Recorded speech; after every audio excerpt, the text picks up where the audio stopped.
There are very big plans for artificial intelligence. And mostly they want you to think, oh, this is really a greater, a smarter search engine. And it certainly can be. You know, just a helpful assistant, a tool to make life easier.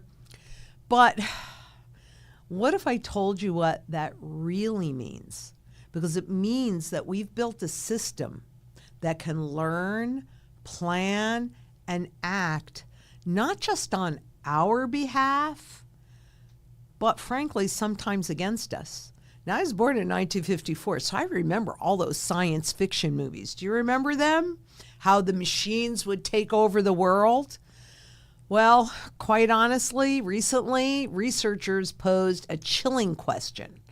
Would a chat box kill you, a chat bot, kill you if it got the chance? And disturbingly, the answer, under the right circumstances, was yes. And here's what happened.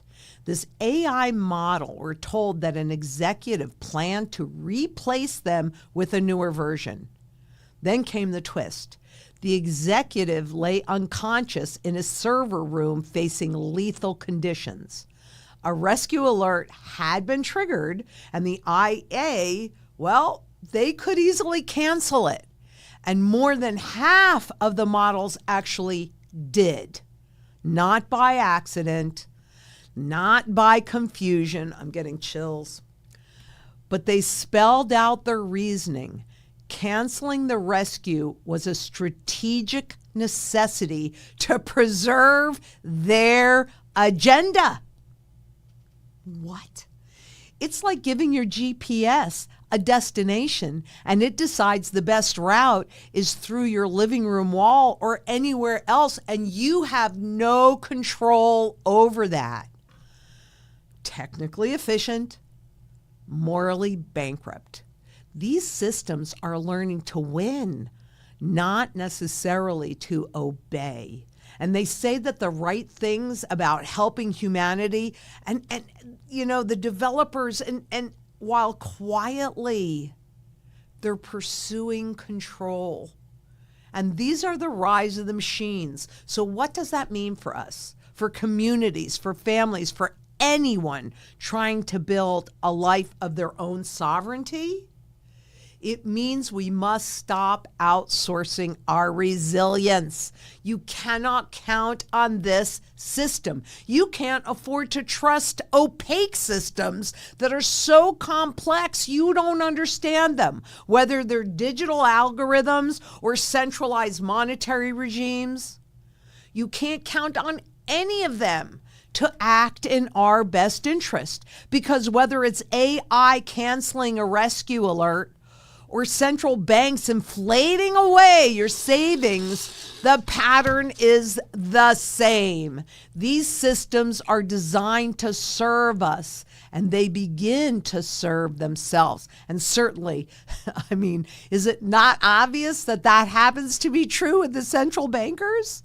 And we're in that battle right now, so it's going to be very interesting to see what happens. But it's like hiring a gardener who slowly replaces your vegetables with plastic replica. Looks good.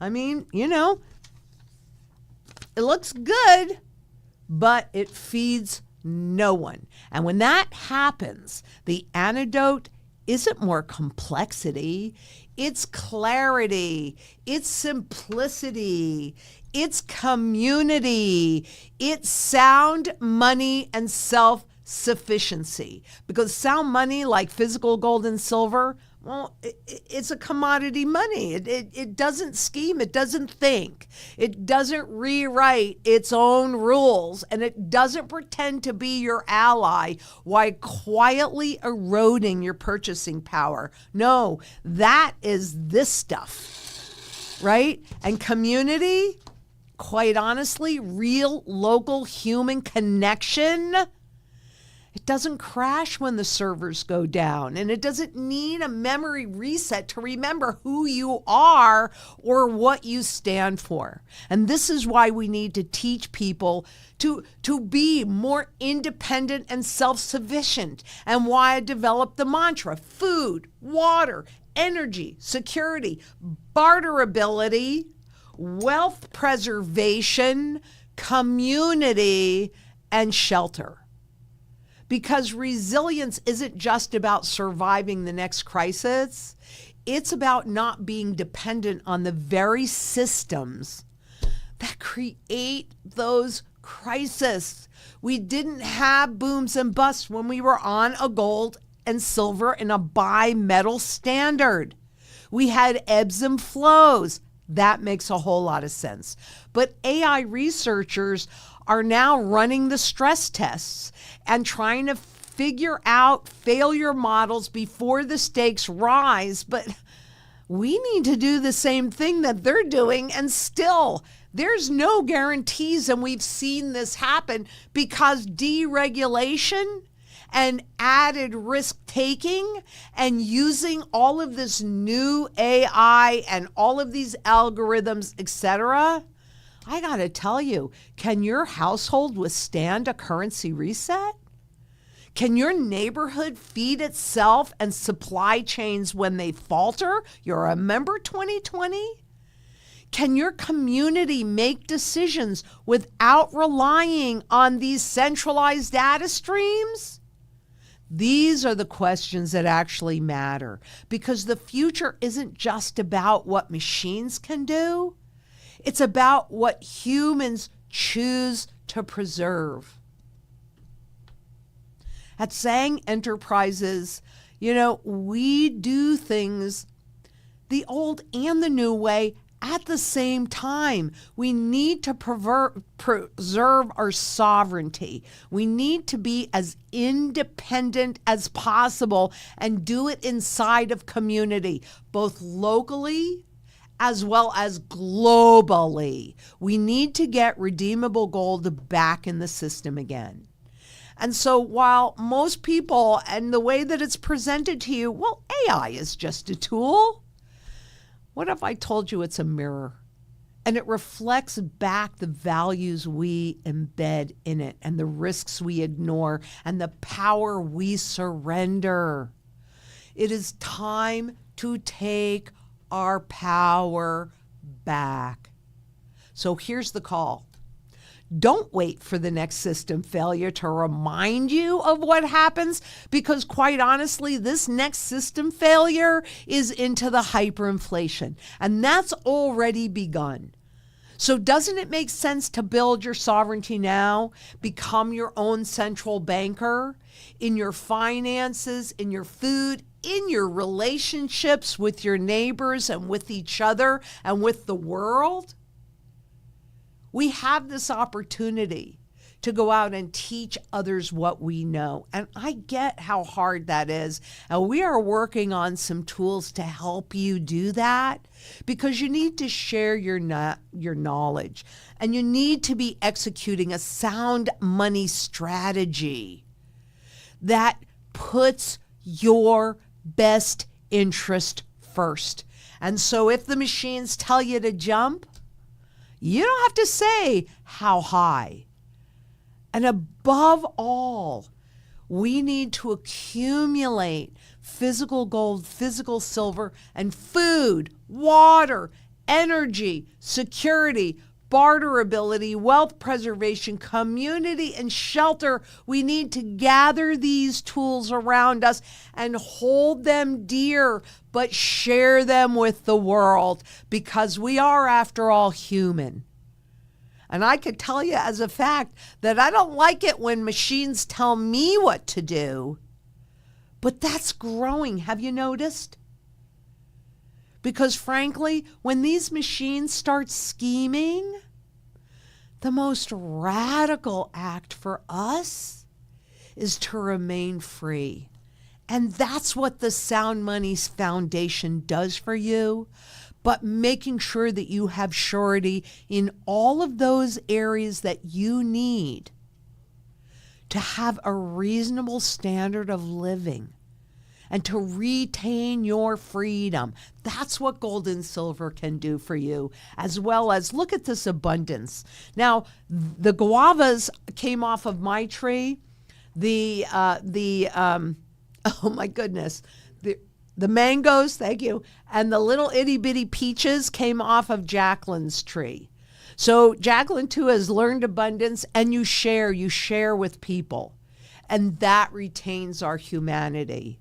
But I'm telling you, time is running out, and there really is absolutely zero doubt in my mind, but that the tools that have already been put in place, like the stable coins, which if you haven't noticed yet, you're going to notice them. It's going to become more and more obvious. There is a battle that's going on to keep the dollar as the world reserve currency, and the stable coins are the tool for that. But the rest of the world is turning away from dollars. I mean, we could not be living in more interesting times, but we also could not be living in more dangerous times. And while I can see the good in some of these tools, I'm hoping that you can see some of the things that are not so good, that threaten your own personal sovereignty, and that take away even more power from you. Let's get redeemable gold back in the monetary system again. Let's take our power back, and let's help an awful lot of people, which I know we can do. I absolutely do. And so now I'll go to questions. And Lady Hobbs asks, I've heard said the first gold reval may be to around 15,000 an ounce, buying the Fed $2 trillion. How does that affect plans to pay off shelter if we bought gold for that, since it's not the 40,000 it may see? Okay, first of all, not one person out there knows the amount of that first revaluation, because it's going to be based on how much of this they have done. And what we also don't know is the cover ratio. Is it going to be 1-to-1? Probably not. At least not in the first go round. And keep in mind, Lady Hobbs, that historically there are on average 3 revaluations. But if you were to buy gold in here with the current spot contract on gold somewhere around 3,400, even if it goes to 15,000, right, you're in a much better place. However, nobody really knows what that number is. And I got to be honest with you, that 40,000 is just a 1-to-1 ratio revaluation today. But we've got a whole bunch, 100 billion in short-term treasuries that are coming out this week.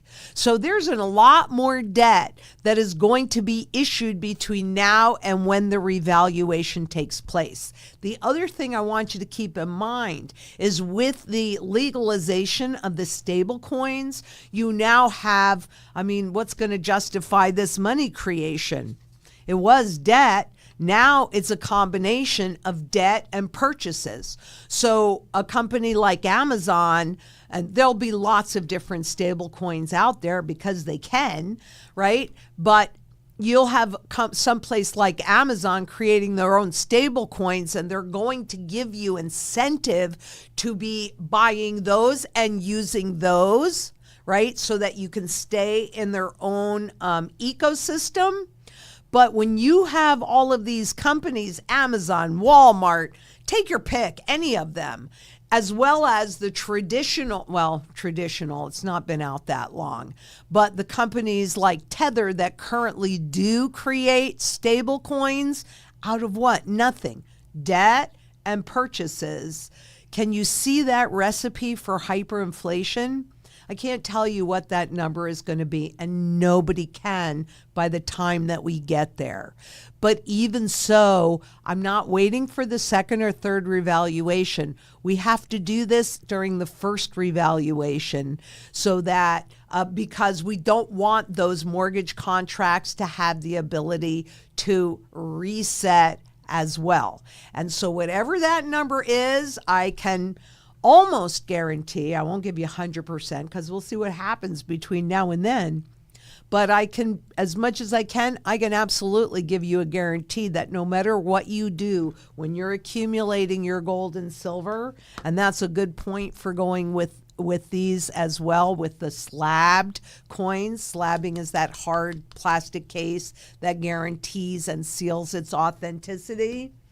That those numbers, right, will be a whole lot higher than it is today, and therefore enable you to pay off that mortgage with dollars that have less and less and less value, and ultimately zero value. So it doesn't really matter what those reset numbers are, right? 40,000 is not the end game. The end game could be, I don't know, 5 quadrillion. You've all seen my $10 trillion Zimbabwe note, right? Does that mean that that has any value? No, it doesn't. It does not have any value at all. I can't even buy 3 eggs with it. So just keep accumulating, executing your strategy. It will 100% put you in the best possible position to weather this storm. And Jeff Hadley asks, thanks for taking questions today. Jeff, my intention is to do it every single Tuesday. And then, of course, when I get to do live events, because I love that. Do you like copper as a precious metal investment? Copper is not a precious metal. It is an industrial metal. I think it's absolutely fine to accumulate it, but it's going to be more impacted by the global economy. And let's see, government jobs reports for each month keep yes, I just recorded a piece on that today. And besides that, who even knows what the real jobs numbers are? Because don't you remember how Doge went in and cut a whole bunch of jobs throughout the federal government, and a lot of them on data gathering and reporting? So, I mean, we are flying blind, my friends. If you didn't realize that before, I hope you realize it now. We are flying blind. All the more reason to make sure that you have sound money and you're growing your own food and you're building your own community. Get it done. But jobs market in reality probably isn't as good as the government's letting on. Agree with you 100%. So I know I kind of chopped that up. I'll just go over it again. But do you like copper as a precious metal investment? No, but I think it's absolutely fine because they're doing away with the pennies. So keep in mind, 1982 is the date when they reduced it down from, I'm pretty sure it was 95% copper to 15% copper. Okay, so you want to accumulate, if you're going to accumulate pennies, do it in 1982 and earlier. And yeah, we are flying blind with any of these numbers, whether they're, I mean, the BLS even came out and said, yeah, we've cut a lot of our staff, so we're making more guesses on this stuff, including inflation numbers, as well as job numbers and all sorts of other things. So yeah, become your own central banker. That's my thoughts. And Wolf asks, Lynette, do you have a better feeling now for when we'll have a collapse? I saw several 1929 videos, and there seems to be a bunch of similarities. Boy, are they ever. And Josh and I were just working on that one piece going back to Barr's speech that he did. Yes, there are an awful lot of similarities.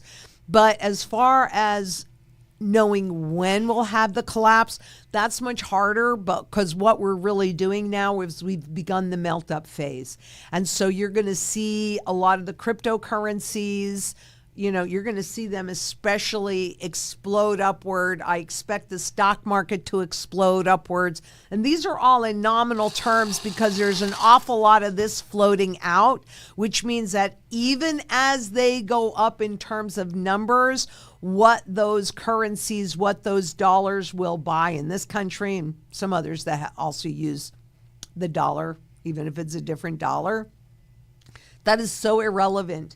You need to be having your gold and silver, and you need to be executing a strategy that's in layers. A better feeling now, I don't, but to be exact about it, that's the biggest challenge of any technician.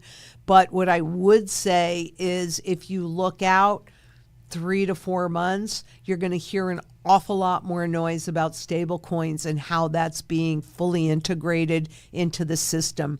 And there really is zero doubt in my mind. I mean, I'll say I could be wrong because this is certainly not something that I can control, but there really is no doubt in my mind is that is the mechanism that will take us into that hyperinflation. You know, I don't know. Timing is the biggest challenge. I don't like to put the timing out. I just like to say, get her done.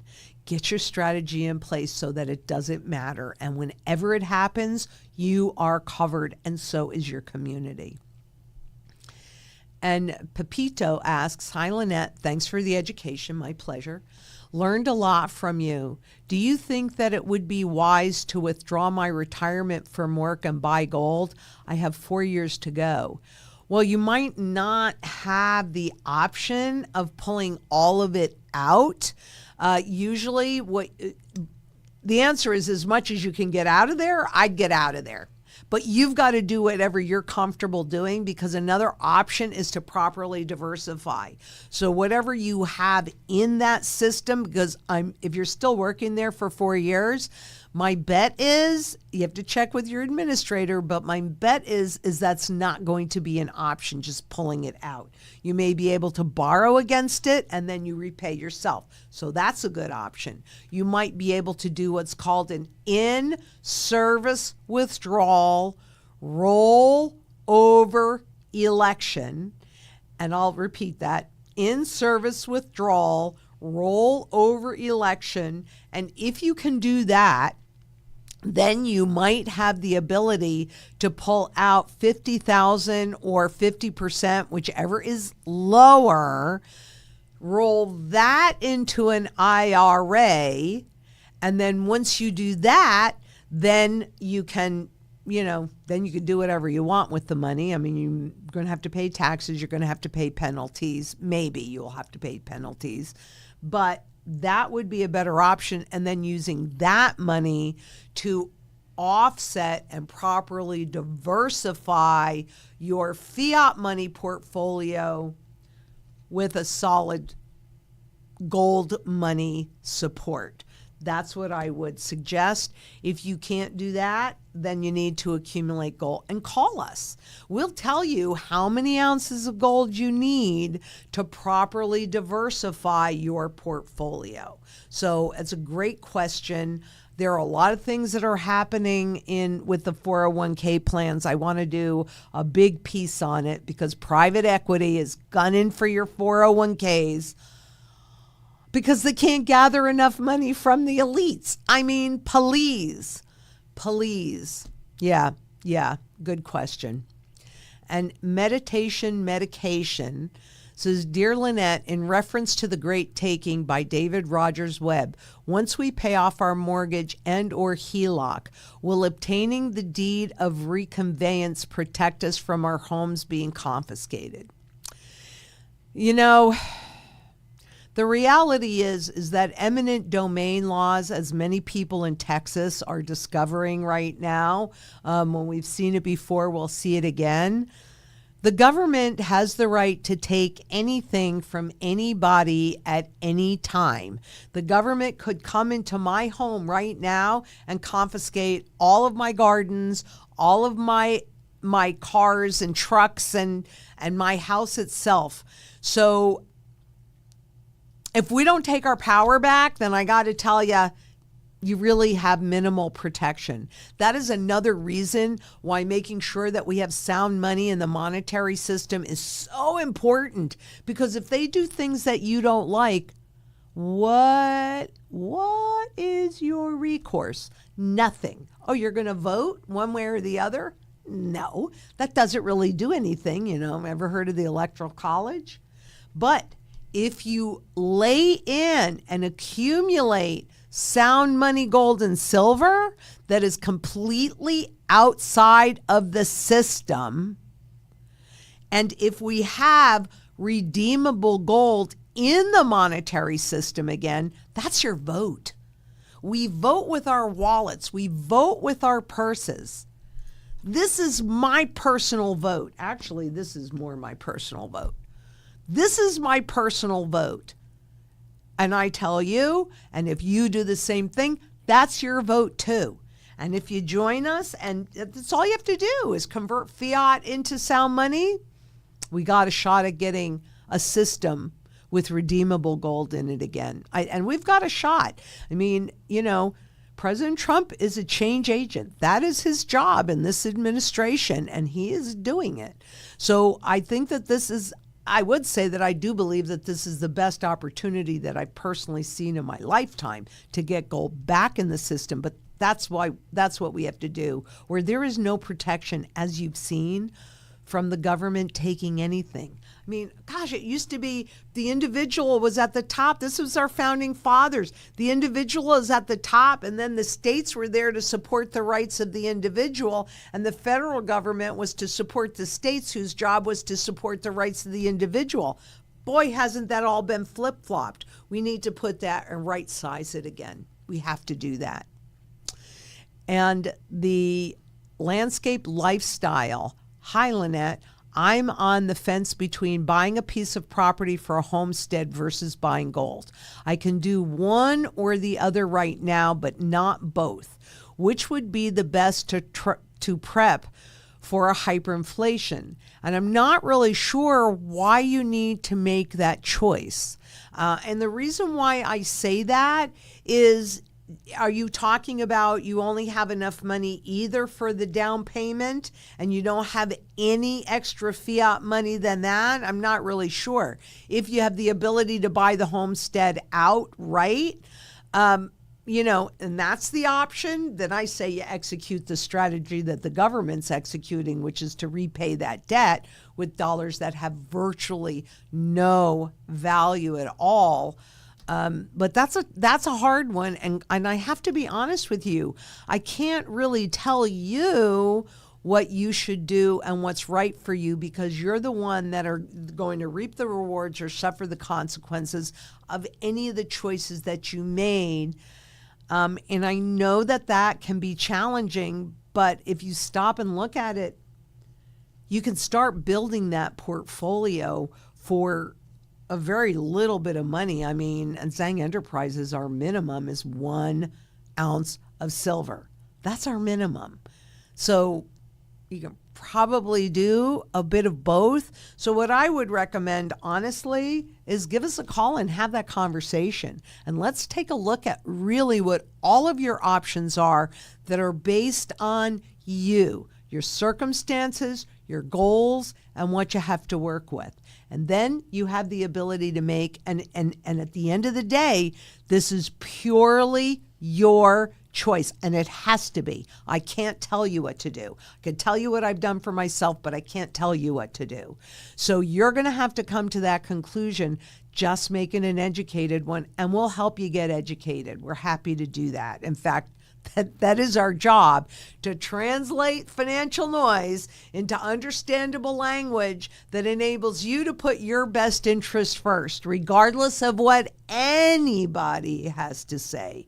That really is our goal. So call us, let us walk through everything on a more specific basis than what you gave me, and then at the end of the day, you see what feels right for you to do. And I'm gonna love and care about you and help you no matter what choices you make. No matter what choices you make. That's my job as a human being.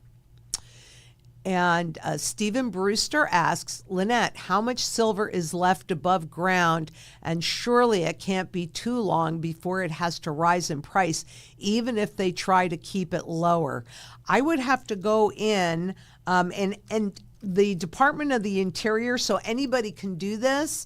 The Department of the Interior runs a report on an annual basis as to how much silver and how much gold are yet in the ground, and also how much has been pulled out. I'm sorry, I don't know that information off the top of my head, but when you're looking at it, surely it can't be too long before it has to rise in price, even if they try to keep it lower. Look, as long as they can create as much non-physical, I mean gold and silver, that does not nor ever will exist, they can control the visible price that we see. But that's also why I like to go on the PCGS 3000 and take a look at what's happening in the physical only market. Bullion, like this is an American Eagle. Bullion kind of straddles the fence, right? Being influenced by that spot gold contract, of which they can create as much as they want, and the physical market, because guess what? I'm sitting here holding a piece of bullion in my hand. This, if you go on there, this is purely a physical only supply and demand market. It's more honest. And if you really want to see what the 1%ers, that those that write the laws and can influence, at the minimum, influence those that write the laws are doing, then you want to go into the PCGS ultra rarities, because those coins are in the many, many millions of dollars, and who can afford them? Only the top echelon of the economic spectrum. But just remember, because that's not really where the strategy, that's not really what the strategy is about. It goes into the much lower level of coinage, but it's in the same classification as those $1 million coins. And that's what I want. And that's what you want. Because anybody that can spend $15 million on 1 ounce of gold either writes the laws or has the ability to influence those that write the laws. And history shows us that those laws are typically written in their best interest, not in the general public's best interest. Go back to the eminent domain laws. It's those eminent domain laws that also enable the bail-in. It's just our perception of ownership. The reality is, and this is really why we have to take our power back, because the reality is we really don't own anything except for gold in your possession and silver in your possession. And according to the Bank of International Settlements, this is the only financial asset, the only one that runs no counterparty risk. And everything else is all counterparty risk, including your home, because they can do it. I remember when Obama was in and he passed the laws that, they can come onto my property right this second and they can take everything. And there's nothing I can do about it because they have the legal right to do it. I don't really have very many rights. Let's take our rights back. How about that? What a concept. What a concept. And, and I'll say something else because, who am I? I'm just one little person, just like you. We are all the same. What can I do? I can't do anything. I'm one person. That's why growing the global community is so critically important, because there's power in numbers, and there are a lot more of us than there are of the 1%. There's 99% of us. There's 1% of them. We can get what we want. We just have to come together and demand it. And we can do it peacefully. We don't have to do it with any kind of violence. I'm totally against violence. Just convert your fiat money into gold and silver. Done. Easy peasy. And so how much longer? I can't tell you how much longer, but I can tell you that it is coming very close to concluding its cup formation, silver is. And I expect that once it goes above $50 an ounce, it's pretty close. I think when I looked at it earlier today, I can't say where it is right this second, but I think it was somewhere around pretty close to $38. It's just a little bit of a consolidation, but that's not that far. We could see that maybe by the end of this year, maybe past that. So what you want to be looking for is when it breaks above that 50. And it will. It will. I can't tell you exactly when, but I'll bet you it does it. And I know you guys will hold my toes to the fire. It's why I don't like to make any predictions, because it's beyond my control. But and And at 38.75, and Josh just pulled up a chart, and when I'm looking at it, it's actually starting to form is that the whole chart? Move the cursor because there you go. Ooh, okay. So it's pretty close to testing that top. We'll have a short-term breakout soon. I mean, it would not surprise me to see it by the end of this year. Once it goes above 50, then remember, this is how it works. If you hold your hand on a spring, okay, when you remove your hand, that spring will shoot in a direction. If it is a resistance level on the top, and that's what that 50 is, it's a resistance level, then the price is going to shoot up fast beyond that and go well above it before it finds its next level of resistance. If that happens to be a support level on the bottom, then it's going to go down. But when I'm looking at the silver chart, I'm not really worried about the support level on the bottom. I'm looking at the resistance level on the top because you very clearly see a cup formation. In fact, I did put that in one of the things that we filmed this morning. Do you guys want to see the silver chart? Because I can probably pull that up. Yeah? Okay. Hold on one sec. Let me grab it. Because that's right. I did that. And I did it with gold as well. So let me pull that up. And I'll show you I'll show you exactly what I'm talking about. Bear with me. Okay. Okay. Okay, so it's not this one. Come on.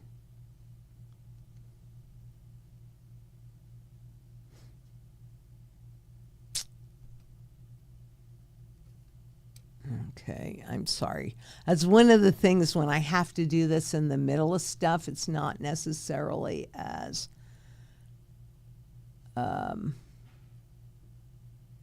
okay.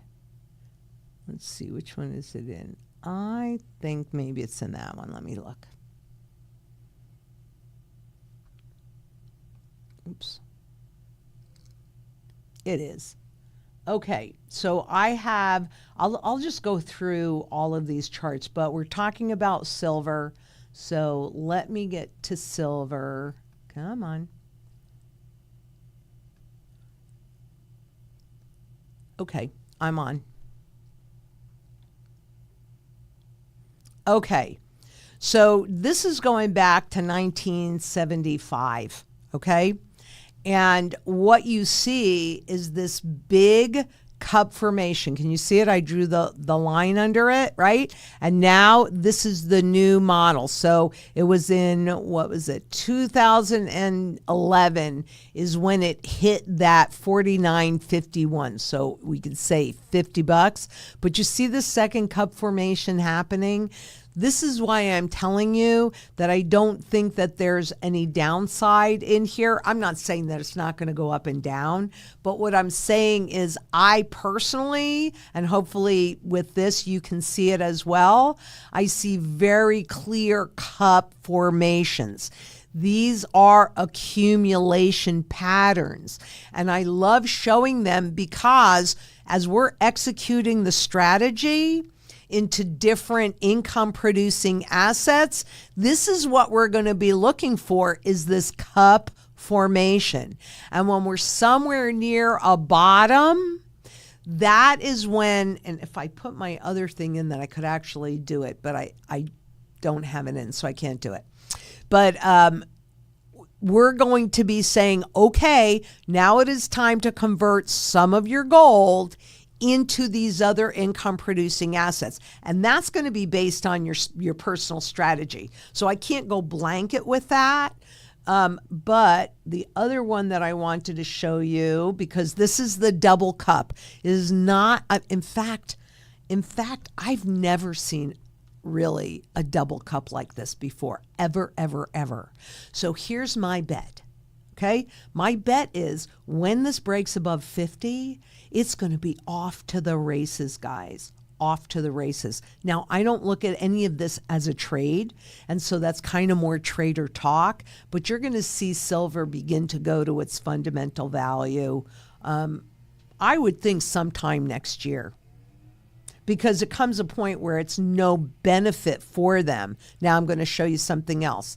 This takes that second little cup and it expands it out. So we did just recently have a breakout. You guys know that. We've talked about it. But what's really interesting is you've got a cup within a cup. This is powerful. This is so powerful. I cannot even tell you how powerful this is. You do whatever you want, but you need to be accumulating both gold and silver as quickly as you can. Now, let me show you what's happening with the gold charts. Do they want to see any more of this before or are there any questions? Are there any questions on what I just sent you before I show you the gold chart? Nope. Okay. Because the gold chart is super duper interesting. Because what do we see? A triple top, right? So you've got some consolidation to work off overbought. And when I say consolidation, what I'm talking about is seeing the price go up and down inside of a range, right? And that's what you're seeing. It goes up to the top, bumps its head, pulls back a little bit, goes back up, bumps its head. 3 times. Now, we've seen this behavior before, but at the same time that you're seeing a triple top, what are you also seeing? But higher and higher lows. Can you see that in that line that's going upward? Higher and higher lows. And while I can't give you a ton of guarantees, I can give you this one for sure. If you consistently get a series of higher and higher lows, number one, that's an indication of a positive trend. But number two, you will get higher highs. Every time it bumps its head on that upper level, it creates a stronger foundation because this will break above that $3,500 level. It will. There's no doubt about it. And really, we're just talking about these contracts. Do not for any minute think that I'm referring to fundamental value in here. I'm just talking purely as a technician. But both of these gold and silver charts, these spot market charts, are really showing you huge, powerful, foundational works, even in the trading economy, because everything has been turned into a trade, from food to energy to gold to silver to everything. This is all about risk on baby. And this is simply a repetition of history. So hopefully what you've seen, and I won't close it so I won't have to open it again, but you can take that off now. If there are any questions, we can come back to it. But what I'm seeing in both of these charts are very, very powerful fundamentals, right? Very, very powerful. So I expect a breakout in both of these, and therefore the visible price that we see, I expect it in both gold and silver to go much, much higher, and then ultimately to its fundamental value. And that is one guarantee I can give you. I can't tell you exactly when, but I can tell you 100% at some point, all assets, all instruments go to their fundamental value. And just because I say the fundamental value today is X, that is not a static number, right? The more debt that gets created, boy, I wish that could happen to them, but the more debt that gets created, the higher that number goes. But it is just a number. It does not mean anything because you still have to buy things and pay your bills. And so what gold and silver do is they protect your purchasing power. That's the fundamental value is always based on the most important function for its creators. And the most important function, particularly of gold, is to hold its value over time. And it has performed that extraordinarily well over thousands of years. And Galaki asks, hi, Lynette, I wanted your consent approval to make a Discord to offer your community to have a platform to meet others like them and share their findings, etc. I would need to know a whole lot more, and I'll tell you, because this is something that we've also really wanted to do. The challenge, especially since anybody in this group is likely to be, accumulating gold and silver, you have to make sure that any of the members are good people and not there for bad purposes. So as we've been talking about it, one of the things that we said that we would do is we would charge a minimal fee, and that fee was the cost of doing background checks. So what I would suggest, because if we're a community, we all kind of come together and help each other. So what I would suggest is that you go ahead and email us at, what do you think, hello@LynetteZang.com. And you want to put this to Marie, Emerald's, or Jacqueline's attention, would be one of those three. And then let's talk about what you have in mind, and let's kind of talk about it. I can't say one way or the other without really understanding what you're talking about and how we could make sure that people are protected. But I know that that is a very strong desire of a lot of people. So let's have a conversation and see if there's something that can't be done. I mean, that's what I'll say without saying yay or nay. And Twisted Play, because it's part of the community. Twisted Player 73 says, hi, Lynette, are gold coins easier to transact than gold bars? Thank you for giving us your precious time. And you know what? Thank you for giving me your precious time, because I understand that's what we have. And I'm super happy and privileged and proud to be able to do it. And the answer in that is yes and no, right? Personally, bars and new coins are all bullion. The coins are probably easier to recognize. However, there are certainly tests, like you can, I don't know if, let me see if I can do it on the wood. I think I have a fake one here. I do. This is fake. You hear the difference in the way that these things drop? You can kind of hear it. But, I personally do not buy bullion other than a couple pieces that I have for example's sake. I prefer the pre-33s because I believe, look, when they're doing all of these taxes and tariffs and inflating away the value of your money and that you're working for and your time that is so valuable, I mean, that's what we have to trade with. That is confiscation. You can call it whatever you want, but that is confiscation. What if they do an absolutely overt confiscation like they have in this country 3 times historically? That shows you they are more than likely to do that again. You need different sizes, right? So you have my little 1/20 of an ounce of gold. This is a $1 gold coin, a 2.5. Can you see the difference in the size? 2.5. This one is a 5. Okay, these are called fractional because they're less than an ounce. There's your $5 or your $10 versus your 5, and then ultimately your 20.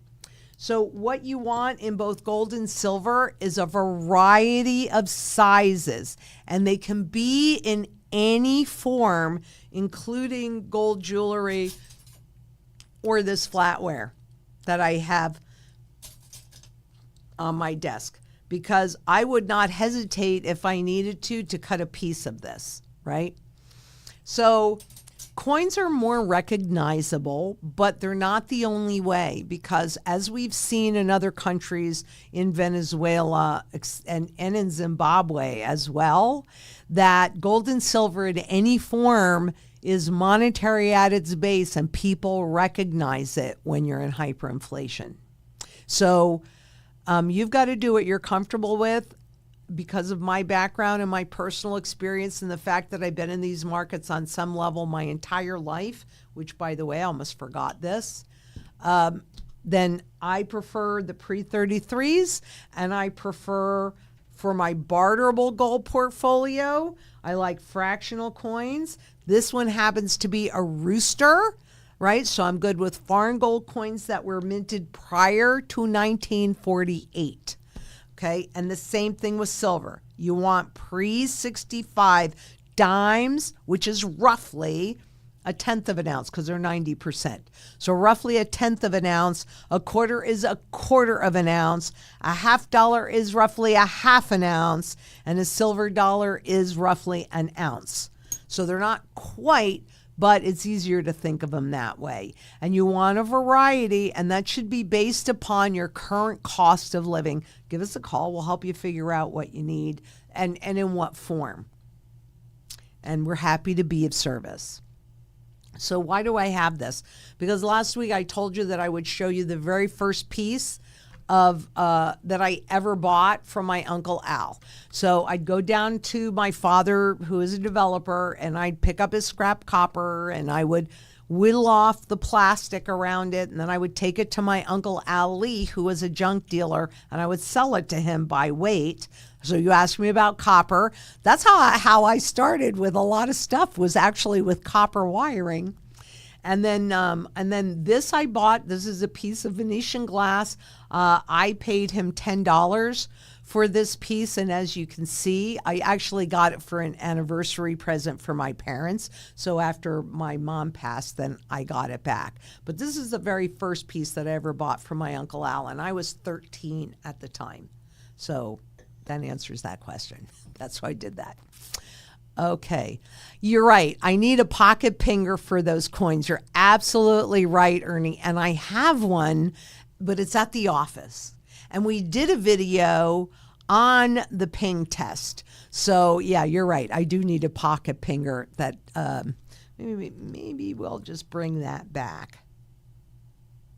Pinger here. I'll bring it back. But hopefully before too long, we'll actually be filming from the office, though I can't tell you when. It's been over a year. I can't tell you when. But Colleen Allen asks, always having our own garden as a kid in North Dakota, I remember well when anyone visited, my parents always showed off the garden. Guests always were given treats from the garden before going home. Absolutely. Absolutely. It kind of, you're proud of it. I'm proud of these guavas. They're delicious. I'm proud. I love these mangoes and these itty bitty peaches, which today I'm kind of doing a bit of a fast, so I can't eat one and show you, but they're really quite delicious. So yeah. And when people come, I always send them with stuff. And if you volunteer, this is a great way to build community. Go to your local, your local farmer's market. Get to know who grows your food. Give them a day's worth of labor. You create relationship, which is critical. You'll learn some new skills, but you'll start to build your local community. And when push comes to shove, that is who you really need. Because I don't think we have the luxury of time that I've had since I knew in 2008 that the system died. That's when I started prepping. That's when I became an urban farmer. That's when it was after 2020 that I got the bug out. So, but I don't think we have any more of those opportunities, to be honest with you. I think we're way too far gone. We've got stable coins now. They're ready. They are ready for this next crisis. And so thank you for sharing that, Colleen, because it's absolutely true. And Stephen Brewster asks, Lynette, in the UK, there has been talk in the news of selling off some allotment land to get some money. They will start small, test the water, and then a lot more allotments will be taken from us. Yeah. Would you grab that for me, please? Because I want to look into that a little bit more. When you're talking about allotment land, are these like parks and lands that are supposed to be held for the people, or are we talking about more like eminent domain? I'll take a look at that. Thank you for sharing. But, desperate governments do desperate things. And these governments are all pretty desperate because we are at the end of this system's life cycle. It truly is just that simple. And there is no amount of regulation or deregulation that's going to change this. And there's no amount of any kind of jumping through hoops. We have to go through this because the reality is that one system dies, another system pops up, and gold and silver are that bridge to hold your purchasing power intact, get you from one place to the other place, and give you the ability to take advantage of what's happening along the way. Because the 1% are in a position to take advantage of that. The K-shaped recovery, all these recoveries, and the 1% gets wealthier and wealthier and wealthier. What a concept to take our power back. What a concept. And Amir Bilal Mohammed asks, why governments doesn't nationalize central banks?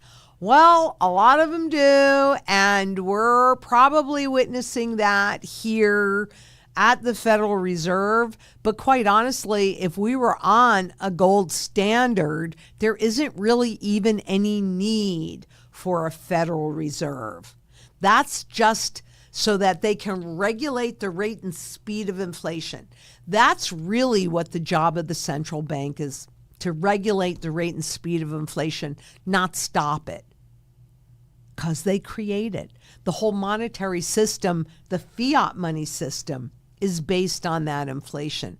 So why don't they nationalize it? Well, that's what we're watching. And so what happens when the Federal Reserve is in complete alignment and taken over by the government? All that means is hyperinflation, because they want you to spend. They want you. What is dropping interest rates? Dropping interest rates inspires more borrowing and spending. Remember after 2008 when they dropped the interest rates to zero, the presumed goal was for corporations to be able to revalue higher interest rate debt so that they reduced their balance sheet. But what happened instead?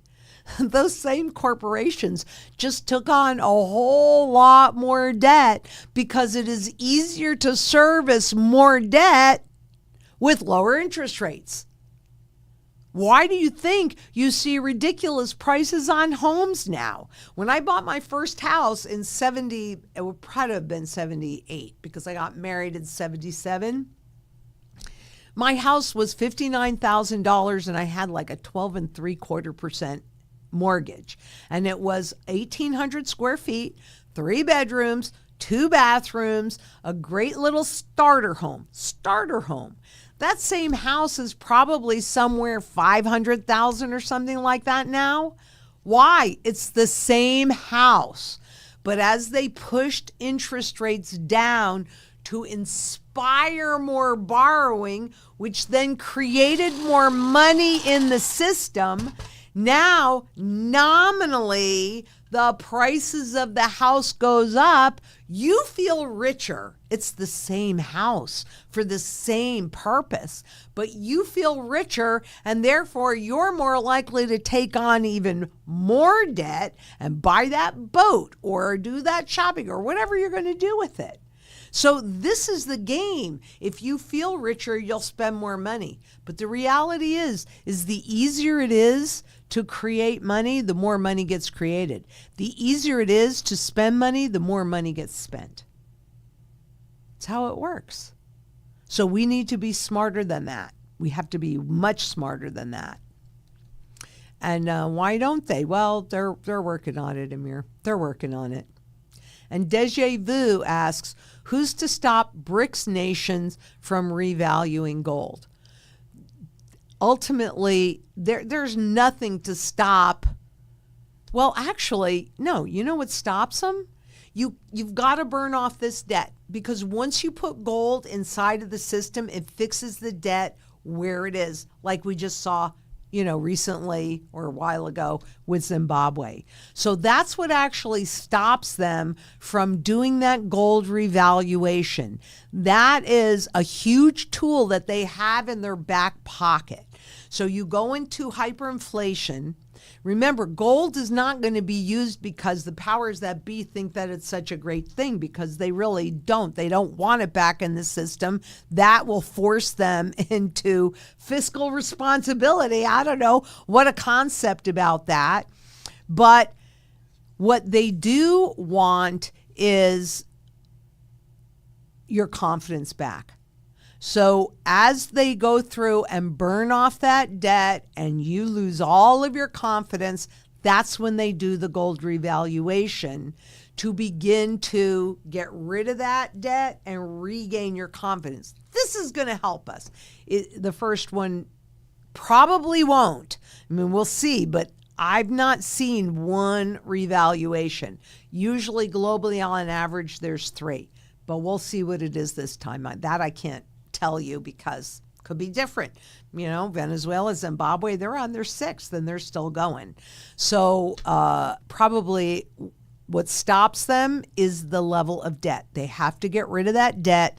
Then they can put gold back in there. Can't do it until they burn off the debt. They just can't. And Tiger Stacker, hi Tiger, asks, Lynette, when does one go from bullion to raw pre-33 and then to collectibles? And does one start with low ones like Mint State 62 and build up, or what do you suggest?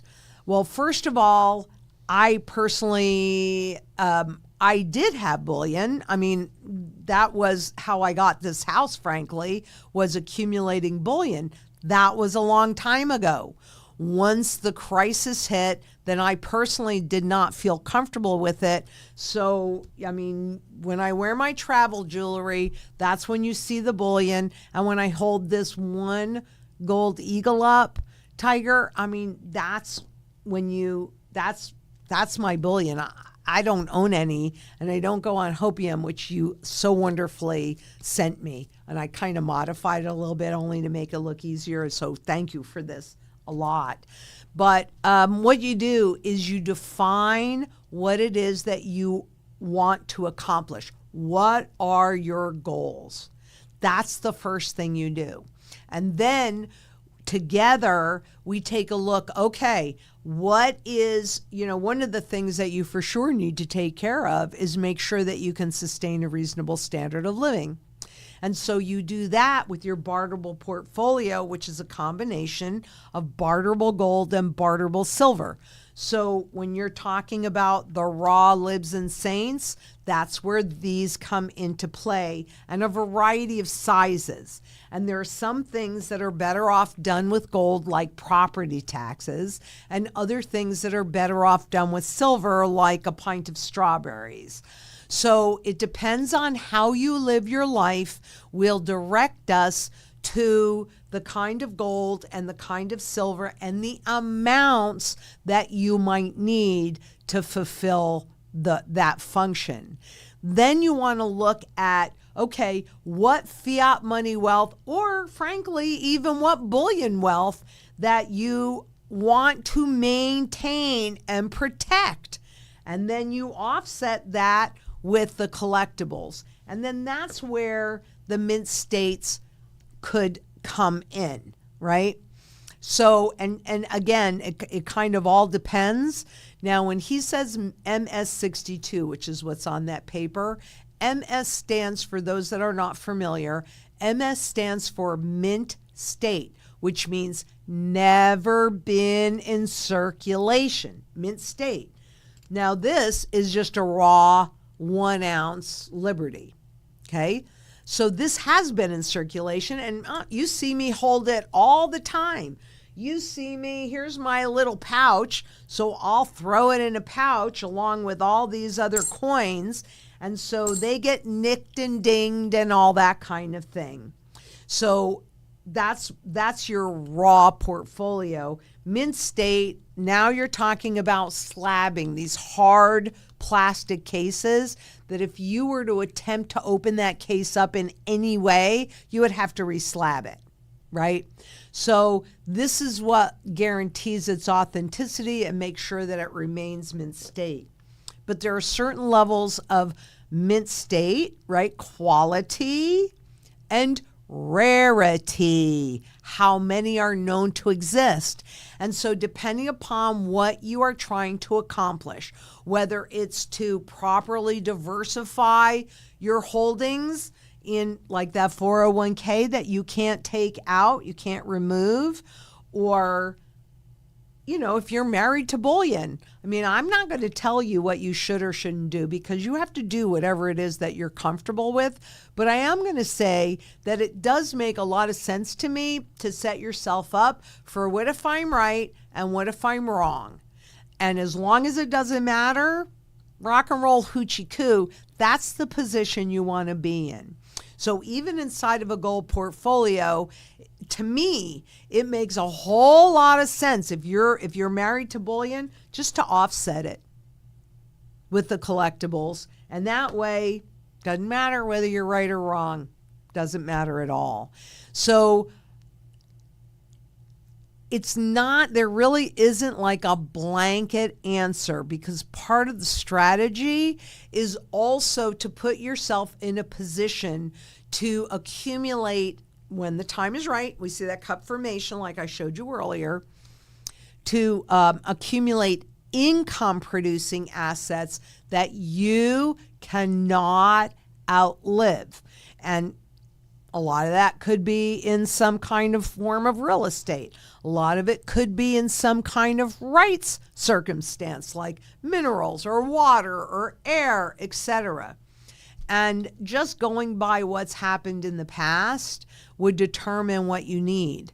And then finally, in the level of mint state and rarity is what I'm referring to. And then finally, it's the legacy building. That may or may not be important to you.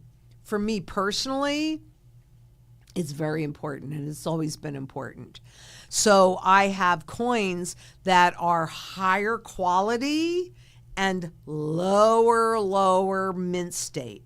Those are the kind of coins that I hope, because once I'm gone, I can't control this, but that I hope my family would never sell, just continuously pass down from generation to generation to generation, so that my family always has a level of wealth.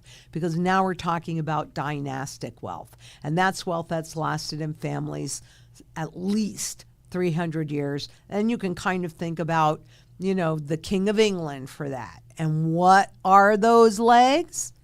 Real estate, rare collectibles, not what the Franklin Mint says, but truthfully, a rare collectible, and gold, just basic gold, which enables you to accumulate and maintain the other two. What a concept. So that's why it always starts with a conversation. And you give us a call and have that conversation. We're going to put your goals first. That's what has to drive this bus and dictate what exactly or how you should be building your metals portfolio. And I know that was a very long answer, and I hope that you got something from it. And thank you for that question, Tiger Stacker. I appreciate it. And Amir Bilal Muhammad asks, according to your experience, do you see more and more physical precious metals investors dramatically increases, which helps to collapse the derivatives markets and allow gold and silver to reach their price? Wow, great question. All right, I'm going to break this down. I definitely do see more and more physical people going into the physical markets. And the other thing that I see more of is that trickling down into the younger generation. Like, you don't have to go back and look at it, but just recently we put out a video with my 2 grandchildren, and Lily is 10 and Warner is 12. But we always have teenagers in our chat here, which is great. And then over last weekend, when Jacqueline went to a wedding, one of her nephews that's about 12, 13, maybe 14 years old, I'm sorry if I'm butchering this and that's wrong, but knew so much about sound money. So what I'm really seeing, Amir, is that this trend is growing absolutely, and it's growing across all age levels, not just the older generation like me, but also into that younger generation, which is really who this fight is primarily for, right? We have to get sound money back in the system. That gives me so much hope I cannot even tell you. Now, will that help to collapse the derivatives markets? I do think that that difference between the physical and the derivatives markets is now threatened. And I say that primarily because of all of the physical metal that was sent over to the U.S. at the beginning of this year in both gold and silver out of the Bank of England.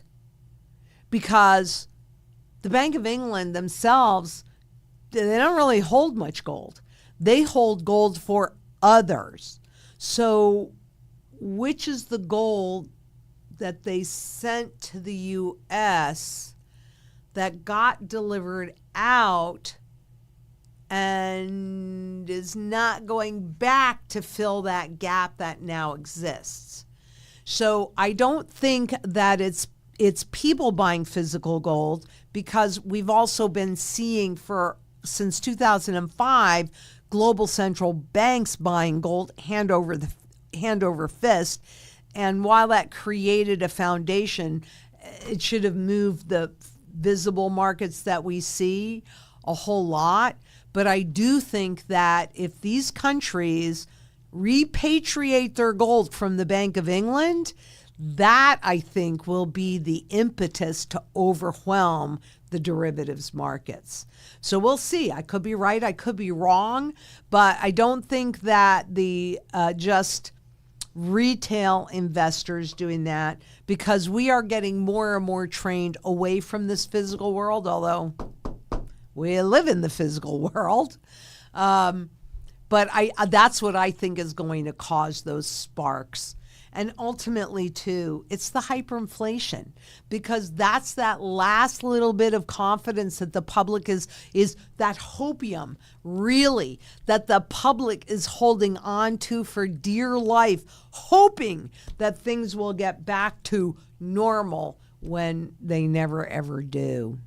But it will be actually that loss of confidence that'll force the central banks, when they do that overnight revaluation, that's what's going to push gold and silver, but gold is the primary currency metal, to its fundamental value. And it won't happen the first time. It'll go up substantially the first time. I don't know how much, but I can tell you Venezuela, I think it was something like 3,500% that first revaluation. And then, of course, it's done a lot more since then. But I think that's more the action that we're going to see here. To be honest with you, that's what I see.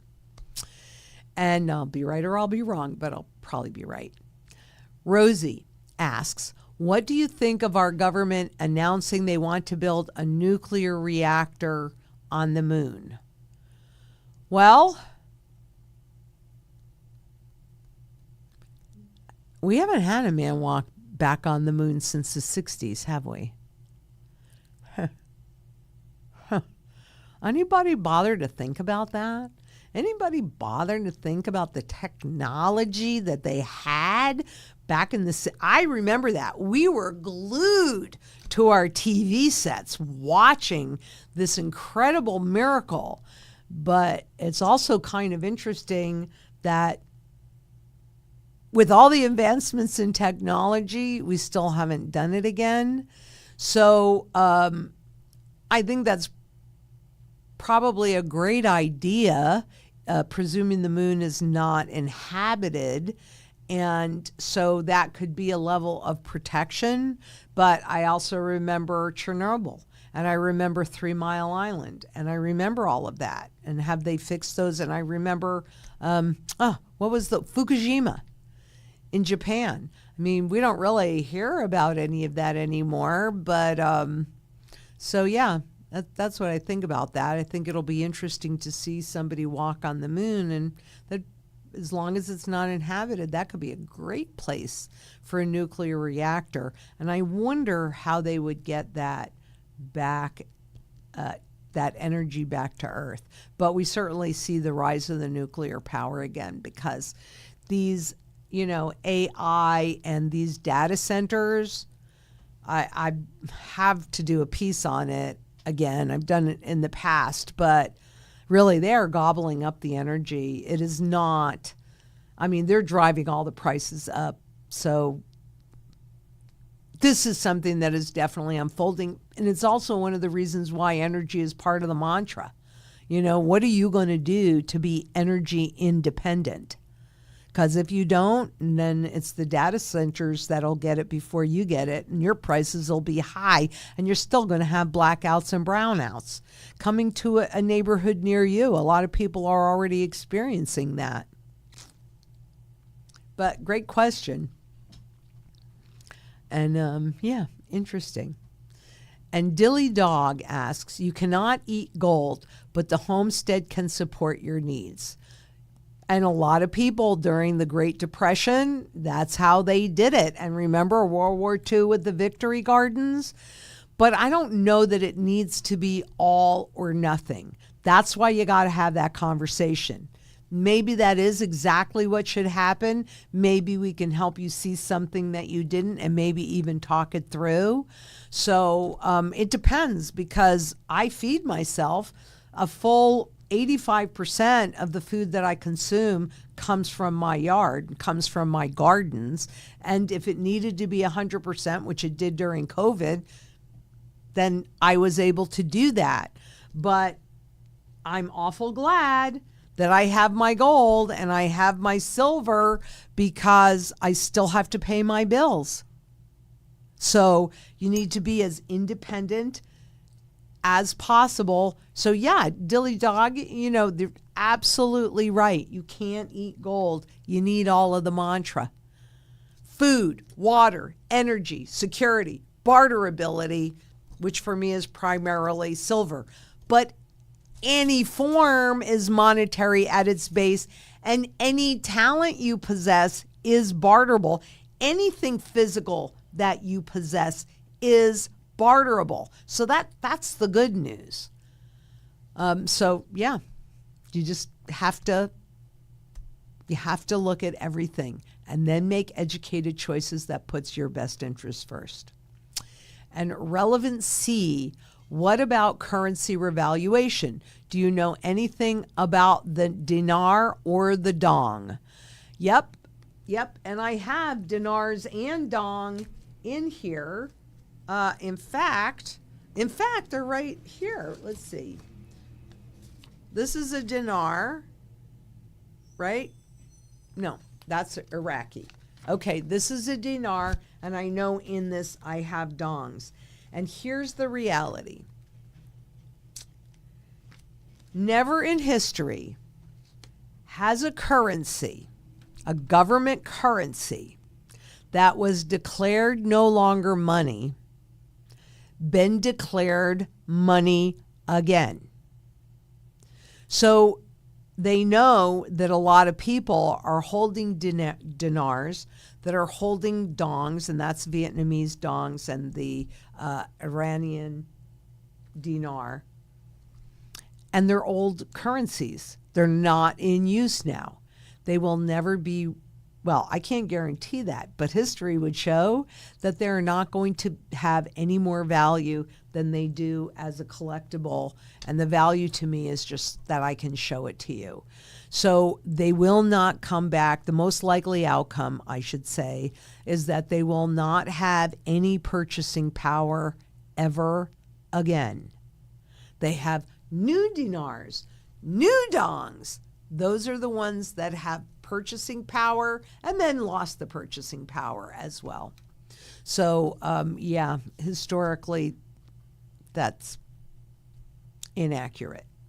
It's not going to get revalued. And think about this. They know, governments know that people are buying this in hopes of a revaluation, but these are people that don't live in the country, which means if they were to give that currency value again and make that a currency, that would be a ton of wealth that would just, boom, immediately fly out of that country. Would the government, any government, actually do that? No. So I'm sorry, because I know a lot of people would like to see that, but I don't think it'll ever happen. And Dilly Dog says, stay away from numismatics. Dilly Dog, Lynette, personal choice. Special coins can drop in price due to specialization. Bullion coins, as you know, are based on value, more stable. I also can buy more ounces. Dilly Dog, I think that you really do need to do whatever you're comfortable with, just like everybody out there. But I cannot deny all of the years that I've been doing this and my personal experience, because I was there and I remember that day that I turned around and I was at my Uncle Al's and he had 2 floor safes holding the gold in the only way that it was legal to hold more than 5 ounces. I do not have any hope that this government gives a crap about my best interest. But I do. I give a crap not just about my best interest. I give a crap about my children's best interest and their future and my grandchildren's. And so I am also so aware of the true value of an ounce of gold, that premium that I pay on these is just an insurance policy. But if you're not comfortable with it, you shouldn't be doing it. You need to do whatever you are comfortable with, and I will defend your rights to the death to do that. But Dilly, I think that you can also agree that being diversified makes some sense, because if all you have is bullion and they make it illegal like they did 3 times before, and like we're seeing all over the world. In fact, I think it's Nambia that I pulled the article. I haven't read it yet, so it might not be Nambia, but I'm pretty sure it is. Nambia that just announced that they want to have or will take a 51% stake in all of the mining that's done in Nambia. Is that not a form of confiscation that's unfolding right before our eyes? Or those other nations, is it Nambia? Yeah. Nambia considers 51% local ownership in new mining ventures. The government is actively consulting with mining industry stakeholders on a new policy that would require 51% local ownership. Ta-dam! I mean, I'm sorry, but it just proves my point. Anything else is hopium. So I support your right. I totally support your right to do anything that you're comfortable with, but I strongly recommend that you are properly diversified even inside of the gold that you buy. You're married to bullion? Then really, that's what you should be doing. But you need to offset it, in my opinion. You do whatever you want. In my opinion, that needs to be properly diversified with this, so that if they make this illegal, you still got this. And if you're paying well below the fundamental value, what difference does it make? What difference does it make? If these lose every bit of their numismatic value, but they go to the fundamental value, that doesn't matter either. And now you look, I will not buy, I don't feel the same way about silver. Personally, I would not buy any gold that you can hold inside of an IRA, because that's where most people do it. That's where, if they do a confiscation, they're going to go in and they're going to do a big sweep of those IRAs. Boom. And they'll leave you lots of cash, and they'll pay you a premium so that you won't complain, because you don't understand that it's still not the fundamental value, and they're doing it so they can reset the currency. So I get your point on this, but I disagree with your argument because history disagrees with that argument. And I think a repetition of history is more powerful than hopium. But I appreciate you bringing this in. That's why I'm reading it, because I want everybody to hear everything.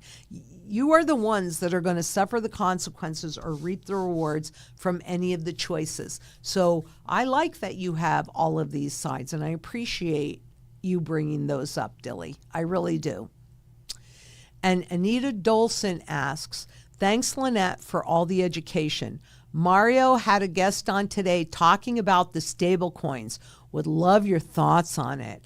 I am not, first of all, here's my thought. When that Genius Act was signed, number one, it's the opposite of genius, because typically the names are. And number two, they just changed the global monetary system without you realizing it. It's done. And this is the next leg that will bring in the hyperinflation. Because now what do you have? I mean, in the beginning, it was corporate debt that turned into Federal Reserve notes that was then used as money. Now, those same corporations are getting you to shop and using AI to nudge you in the direction that they want you to be in, and therefore they will be creating the money. Can you see how the easier and cheaper it is to create money, the more money gets created? And oh, by the way, what does that do? Stable coins, according to the law, are backed 1-to-1 with US dollars, though any government can create a stable coin backed by their own currency. So for us to even assume, even though I think it's like 99% or 98%, it's a huge percentage of the stable coins that are out there are tied to US dollars. So as the dollar loses value, what does that do to the stable coins? Duh. They are not going to regain value because you and I might want them to regain value. If they're backed by dollars, they create an artificial demand for dollars, but that doesn't put the value back in. It just enables the hyperinflation. So,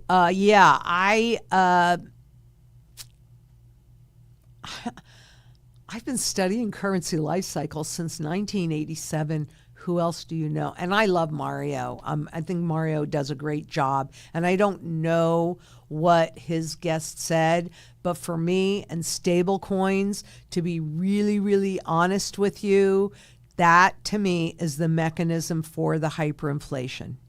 And where there eliminates the middleman at, say, those third world countries, like in Africa, we just talked about Namibia, right? Like in Africa, where now those people are banked, they've got the stable coins on their phones. It really does just send out to the world directly what happens to the dollar. Yeah, I'm not a fan. And I'm going to tell you, there's not one doubt in my mind that, number one, the system was changed. Whether you realize it or not, doesn't matter. I was there in 1965 when they took the silver out of the system. They said nothing changed, everything changed. I was there in 1971 when they took us off the gold standard, and they said nothing has changed and everything has changed. And I'm sitting here today and I'm telling you, there is not one doubt in my mind that they just changed the system period. You think nothing has changed? This isn't something that's happening in the future. This happened. I'm not happy. It creates a lot more urgency for me because it's the clock ticking or the time bomb ticking.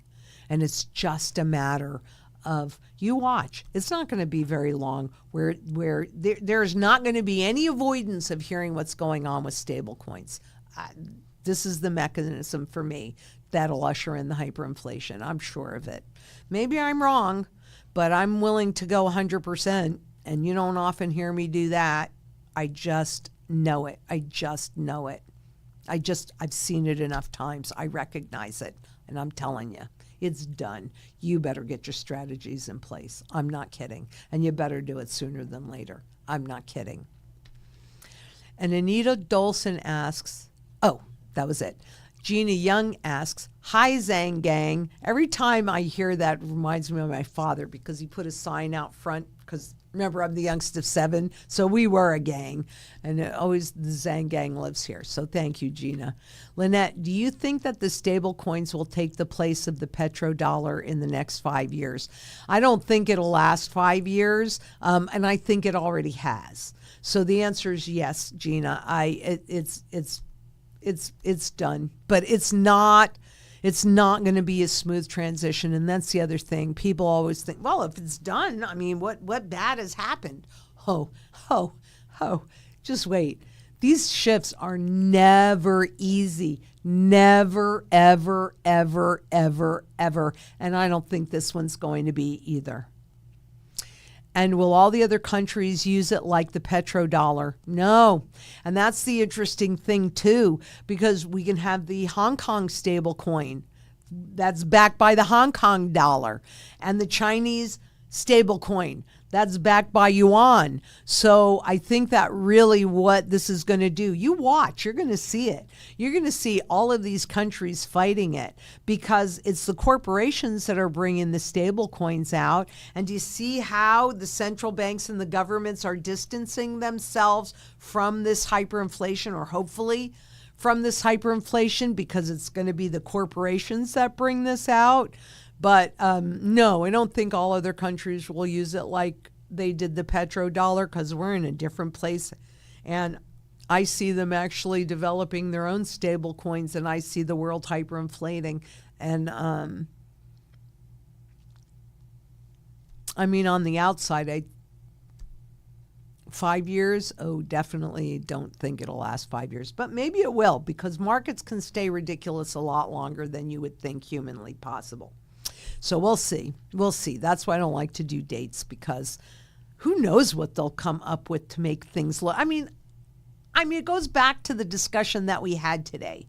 Do you think that you are getting any good, solid information out of Wall Street? You think you're getting any good price discovery from Wall Street? It's a trading market. It's not a real market. Do you think you're getting any good discovery and hard facts on what's happening with inflation or with the jobs report or with any of these ISM reports, any of these things? You're not. They aren't gathering the data, and they don't have as many people to actually even interpret the data. And as we've seen, if the data isn't liked, then the person that interprets it is gone, but it doesn't change the reality.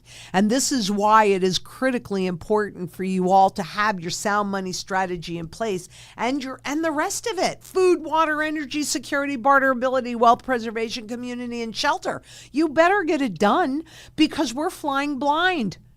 We are flying absolutely 100% blind. And the ones that are driving this bus are even blinder. They're even worse. I mean, you need to be as independent and self-sufficient as possible, period. I mean, truly, period.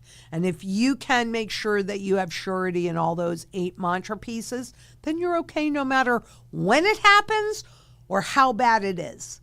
You have community around you. You will be able to not just survive this mess, but dare I say it, you execute a sound money strategy, you will be in a better position on the other side of this mess. What a concept. What a concept. And Stephen Brewster asks, Lynette, what then is the fundamental value of silver? Well, the fundamental value, remember, okay, this is a $1 gold coin. I need to pull an actual silver dollar. This is a silver dollar. It's not an old one, that's all. So these used to be equal. This is a 20th of an ounce. This is an ounce. So if the fundamental value of gold is 40,000 an ounce, then the fundamental value of an ounce of silver is 2,000. So if the spot market is calling somewhere around 3,500 and a spot on silver is 27, 28 bucks, bargain, bargain, bargain, bargain, bargain. And as I showed you on those two charts, the spot gold and the spot silver charts, powerful, powerful, powerful upward trends. That's it. You always want, well, you do whatever you want. But personally, I always want the lion's share of my money in an undervalued asset that is in a long-term positive trend, and the least amount of my money in an overvalued instrument that is in a long-term negative trend. So they push the price of the stock market up. And remember, I do believe we've entered the melt-up phase, right? So that means that all of those fiat markets are more than likely to go higher. I'm not saying they'll go up in one shot. You're going to have bouncing along the way always, but they are going to be pushed higher because that's what people look at and they go, well, everything must be okay, or they have the fear of missing out, FOMO. So they do it because they see the nominal price going up, but that's not the real trend. The real trend is in the purchasing power. $10 trillion Zimbabwe note, I can buy nothing, nothing, nothing with it. $10 trillion Zimbabwe note. What does it mean? Absolutely nothing. So the fundamental value of an ounce of silver right now is $2,000. But let me tell you, when it gets to its fundamental value, and that's just at the moment, because the more of this crap that they create, the higher those numbers go.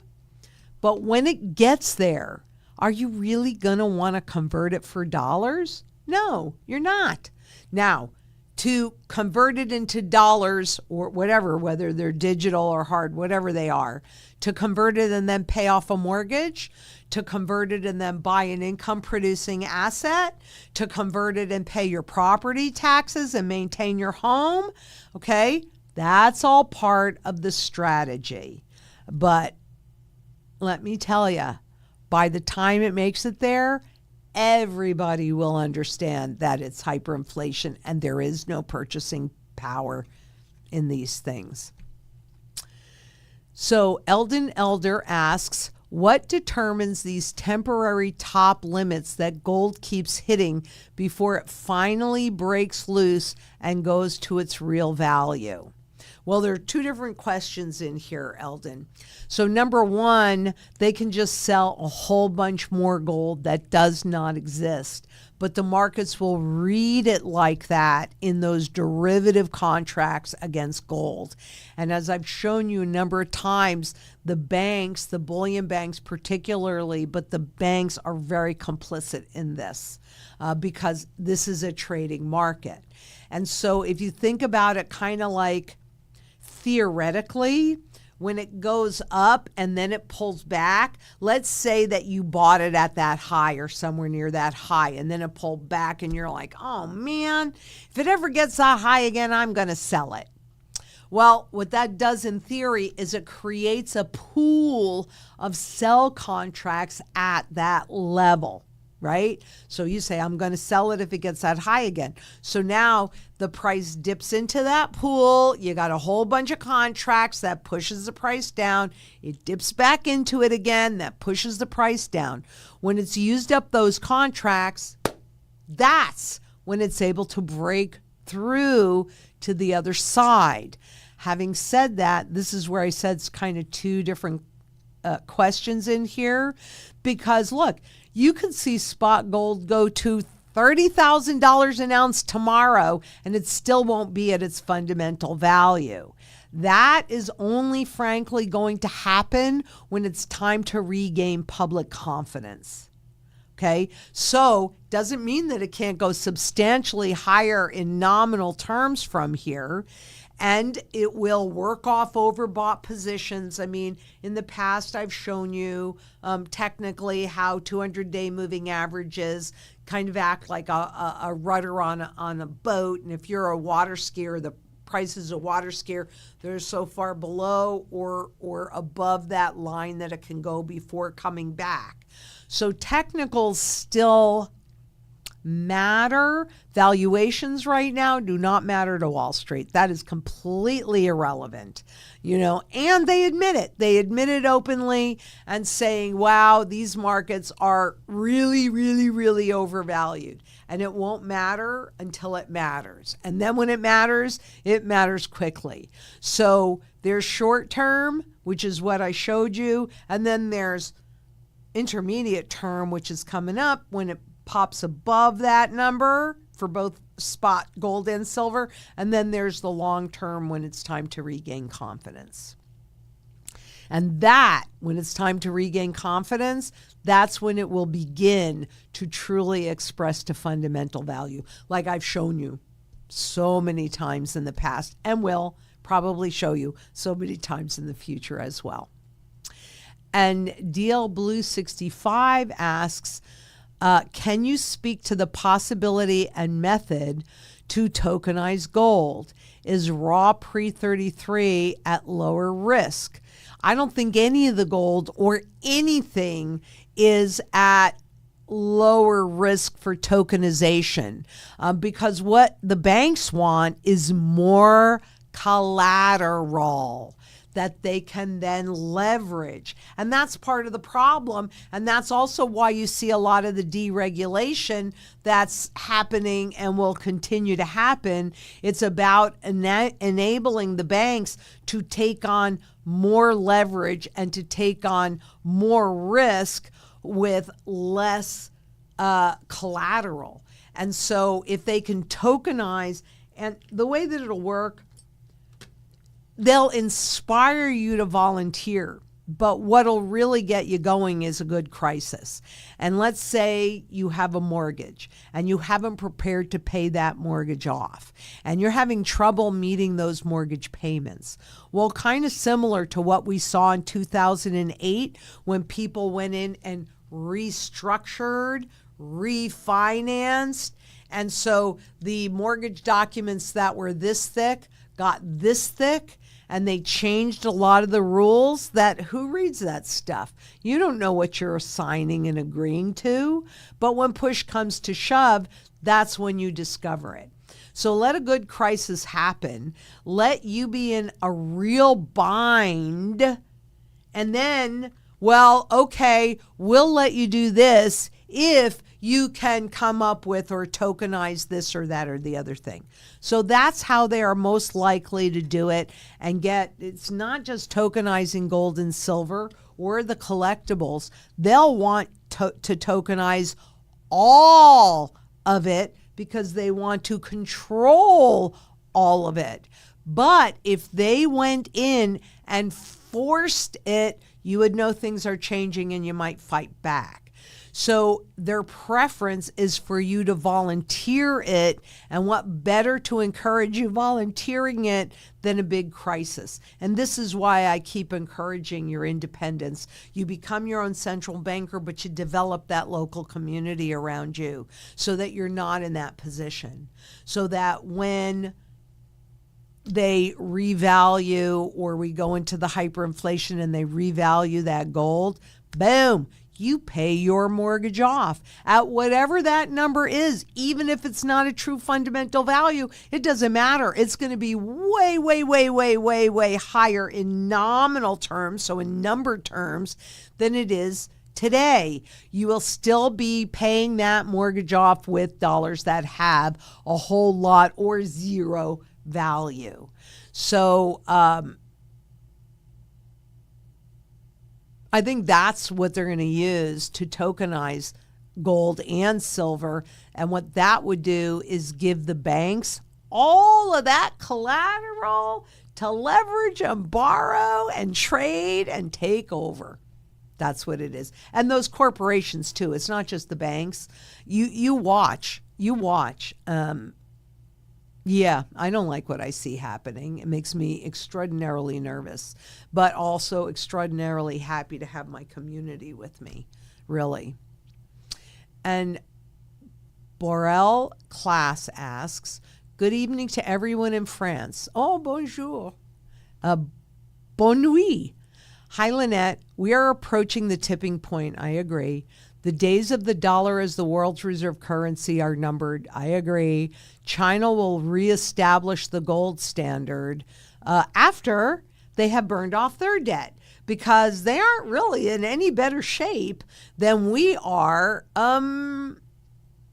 Yeah. So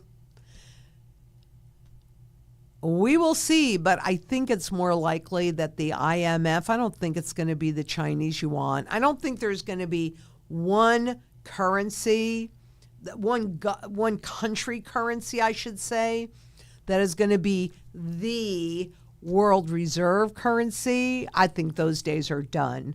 I think that it's the IMF, the International Monetary Fund, and their SDR, which stands for Special Drawing Rights. It is just a name, but the point of that currency is that it is a basket of currencies, and they can put and have, because they have created a universal currency, every single currency in that basket. So it's been around since 1969.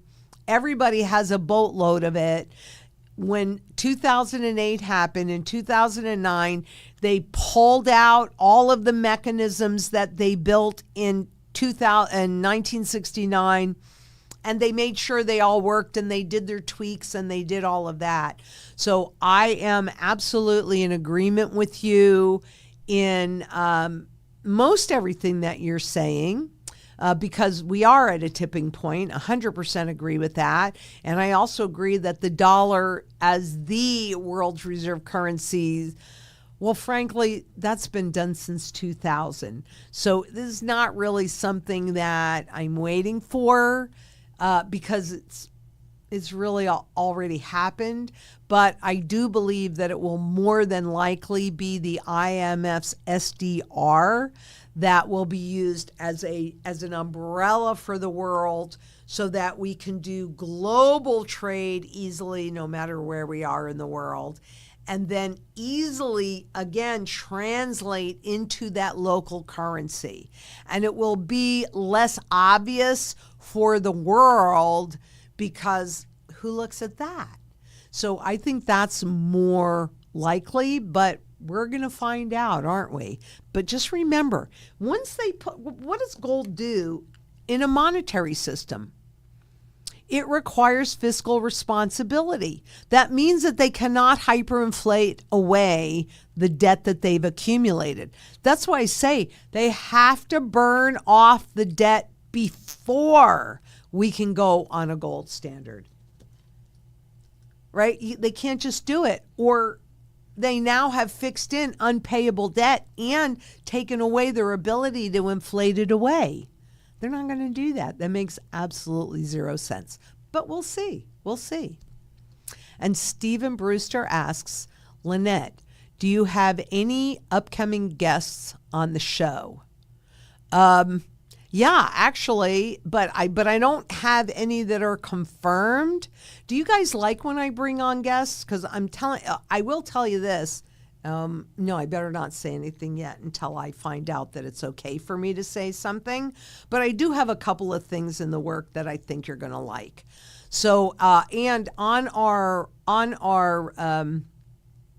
website, LynetteZang.com, I do believe that we have a calendar in there that'll show you upcoming events, upcoming guests, upcoming shows that I'm doing, all that kind of stuff.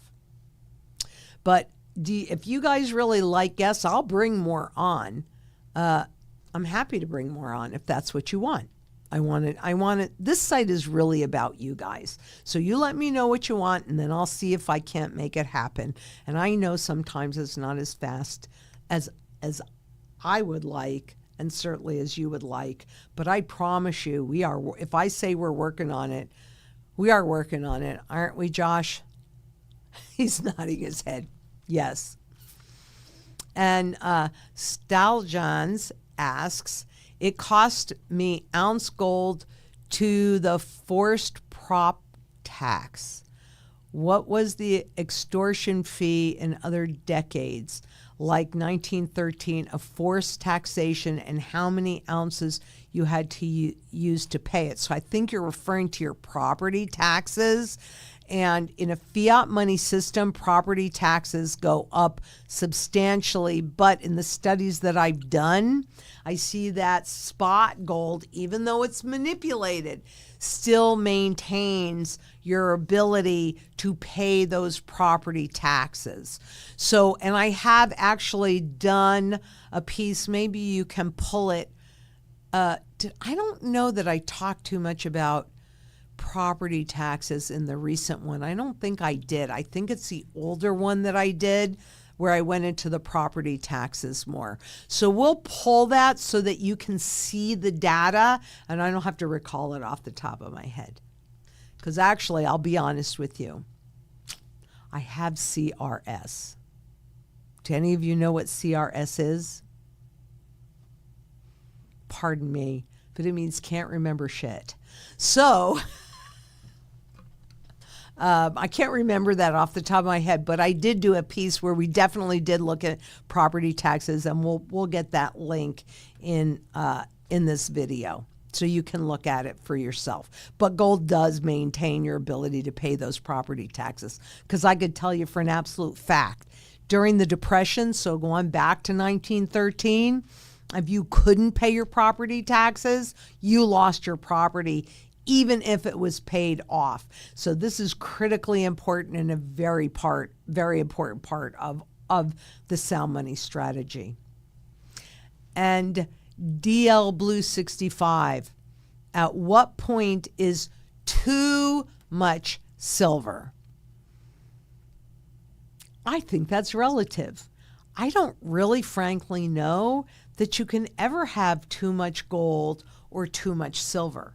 Now, you might have more than you need to sustain your standard of living, but then you would use that first to convert into the new currency.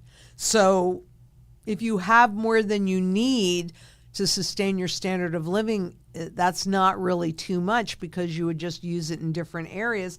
And I'd say the same thing for gold.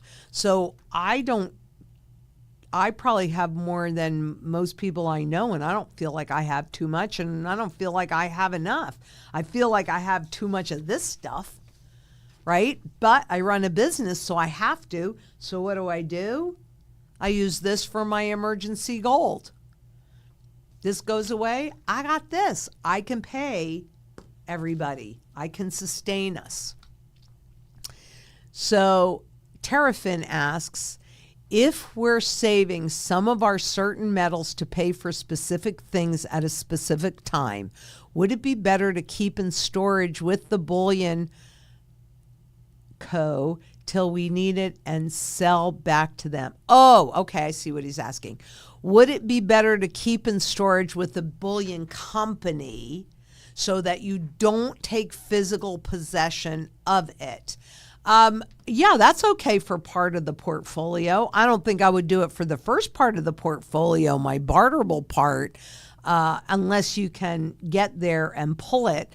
I would say that that's more applicable for the execution of conversion into income producing assets. That makes a lot more sense to me. But your barterable part of your portfolio, so your cash, maybe your gold backs, and your barterable silver and your barterable gold, those you want close to you.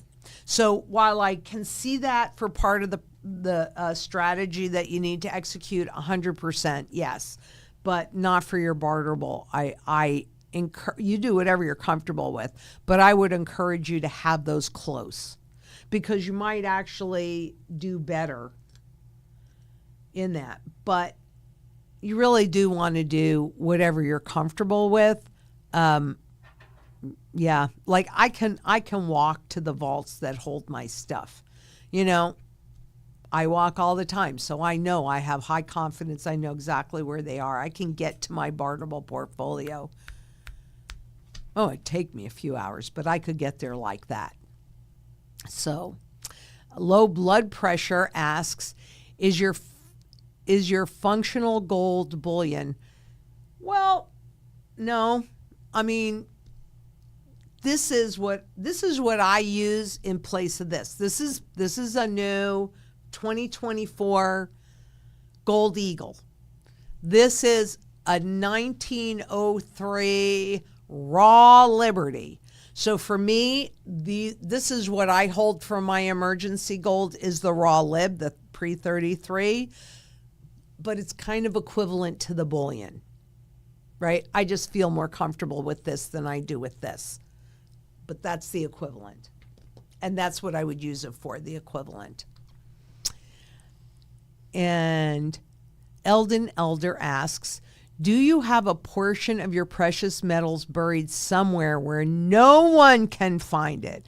My daughters, and only my daughters, know where all of my metals are buried and hidden, because otherwise it might be 80 years and somebody's wandering around and all of a sudden they find a coffee can full of gold coins, which just happens.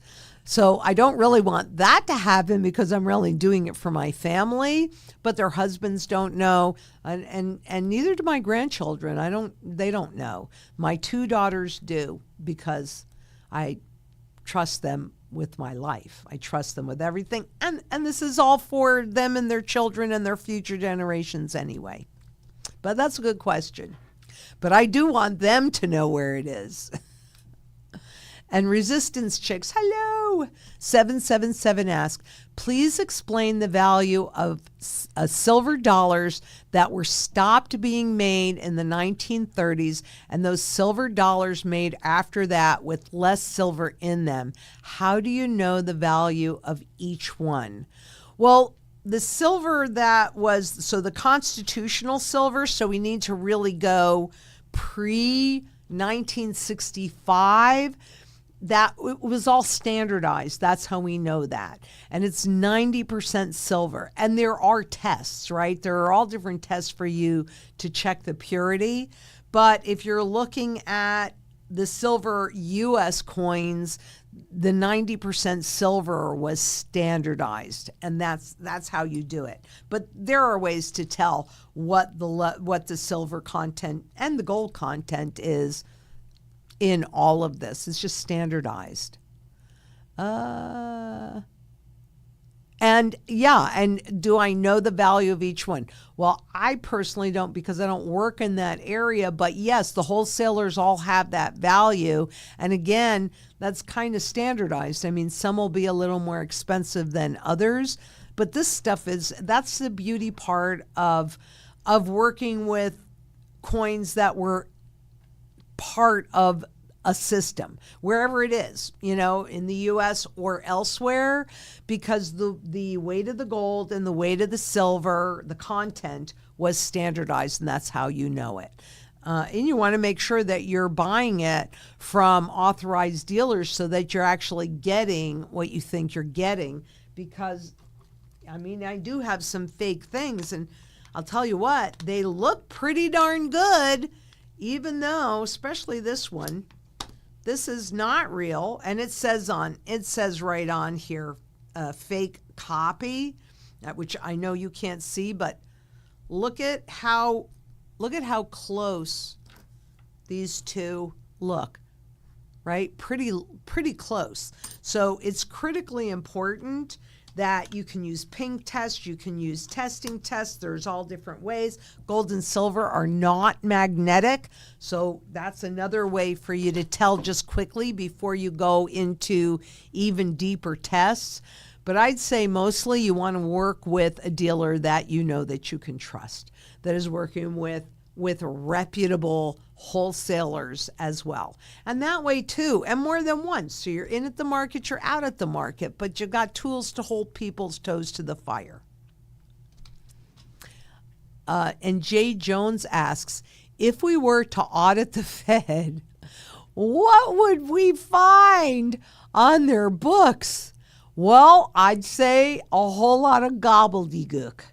I think that it's really interesting, even without auditing the Fed, and nobody really talks, and they don't talk about this at all. But for the last 4 years, as they've been raising rates, and even though when they print or push a button and create this $100 bill, it costs them nothing. So they actually do literally create money from, well, we take on the debt, they create it from thin air.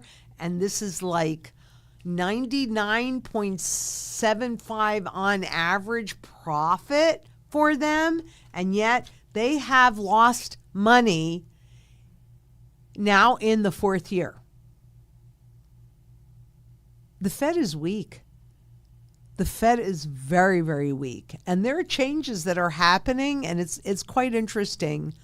This is not something I thought I'd see in my lifetime, but I knew I would in 2008. That's when I changed. I was getting ready to retire. You know, had a little 2-bedroom condo, boom, lock the door, off I go, and I'm playing and relaxing and not thinking about too much. Nope. When 2008 happened, I said, oh my gosh, I did not think I'd see this in my lifetime. I got a lot of work to do, and here we are. And quite honestly, this is my retirement. I don't see me doing, anything different. I'm on this. This is what I was born to do, so I have to see it all the way through to the end, all the way through. That's my intention to be here for you. Yeah. What would it look like? Garbage. Just garbage. And PJ Hitterman, if I'm butchering your name, please forgive me. I'm 47, wife is 47, and 6-year-old son. Is 6,250 ounces enough for me to digits on other... Oh, I'm not sure. Okay. If I'm not interpreting this correctly, please let me know.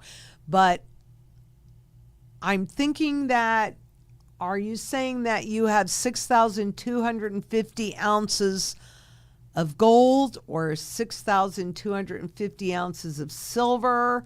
And if it's one of those, is that enough to just go ahead and focus on other aspects of preparation?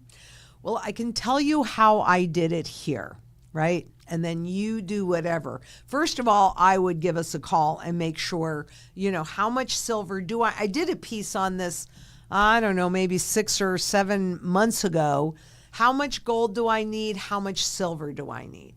But you can have a conversation with us, and we can help you determine what you actually need to sustain your standard of living, protect the wealth that you've already managed to accumulate, put yourself in a position to accumulate more, including income-producing assets that you cannot outlive, and lay a legacy for your kids, for your son, and have a legacy gold in there that just gets passed down from generation to generation to ensure wealth inside of your family. So I can't just say this off the top of my head, but when I realized what was happening, okay, number one, I needed more than just that little 2-bedroom condo where every time I put a pot out and tried to grow some food in it, they ding me $50. Never again will I live in a circumstance that somebody can tell me what I can and cannot grow. In other words, homeowners associations. Nope, won't ever do that again. This is the only time I ever did it. I was enough.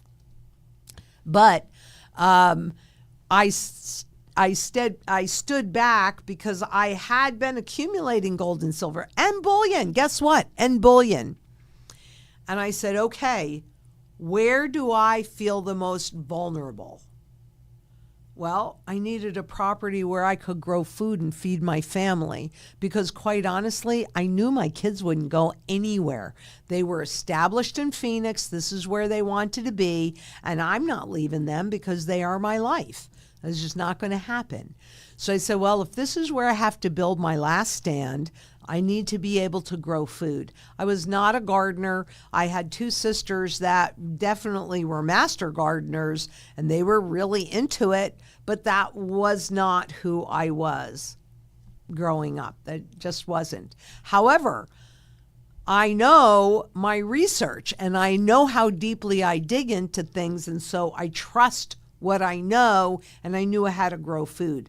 That to me was where I felt like really vulnerable, and my kids couldn't fit in the 2-bedroom condo that I had. It was, it was little, like 1,200 square feet. That was it. It was fine for a cat, but nothing more than that. And me, one person, but nothing more than that. So I bought this house using my bullion to do so. And then I started learning how to grow food. That was where I really felt the most vulnerable at that time. But I also did insecurity because I had a back door my house was built in 29, right? And so I knew that if anybody got into the backyard, they could just walk up to this double door and kick it right open. So I did my first security door there. So I guess my point is I recommend that you step back and you take a deep breath and you go, okay, where do I feel the most vulnerable? And then you do a little work in that area. And then you step back again and you go, okay, where do I feel the most vulnerable? And that's really how I built the mantra. Nobody handed it to me. I just would go, oh, I am not comfortable with this door the way it is, because anybody can just walk up, kick it in, and they can do whatever they want. So security. But I got that done. I felt okay. All right, I need to go back to growing food at the same time. And maybe I didn't accumulate gold and silver as quickly as I was before I had to do these other things, but I still continuously accumulated. So that's why having that conversation and establishing your goals and what you have to work with is really important. And also all those other pieces, because to Dilly's point, you can live without gold and silver, but you cannot live without food and water. However, if you do not have gold and silver and you are completely dependent upon the system that they're putting in, when they say jump, you're gonna have to say how high. And if you become your own central banker and you lay in sound money, you could tell them to go pound sand. You're not gonna have to do it as long as you have the food, water, etc., the whole mantra in place. That's why local community has gone to like the tippy top of the list, because maybe I have gold and silver and my neighbor just knows how to lay that irrigation. Guess what that's worth to me, right? So do you see what I'm saying?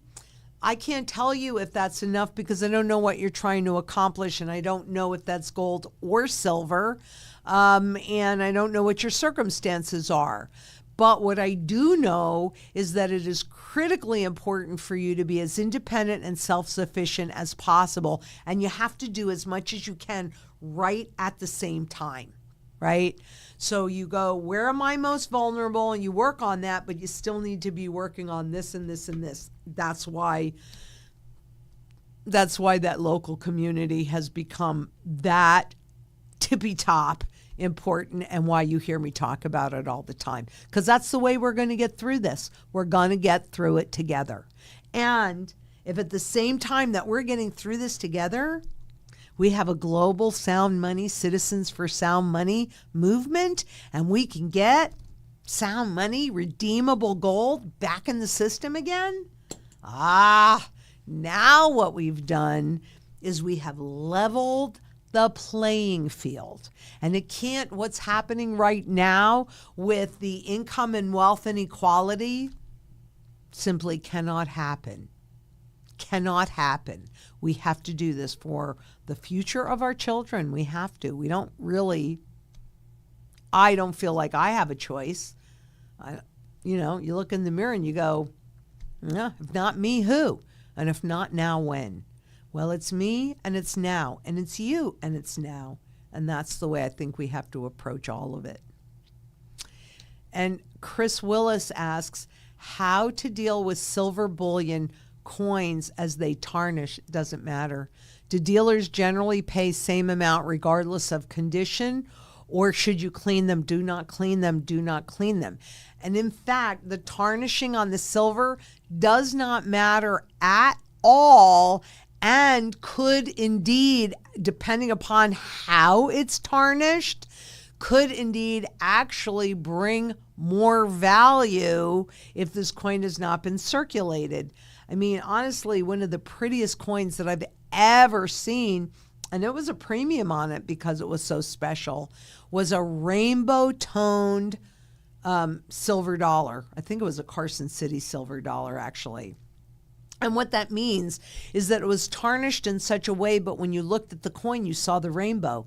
You saw the yellow and the red and the green and the blue. And so that was a rainbow toned. And if I remember correctly, because it's a long time ago, you just don't come across them very often. It was toned or tarnished on both sides, but the front side was phenomenal. So, yeah, dealers will pay the same, no, if they're tarnished or they're not. It doesn't matter. Just like this stuff. Do not clean your coins. Not your gold coins, not your silver coins. Don't touch them. Don't touch them. It's fine.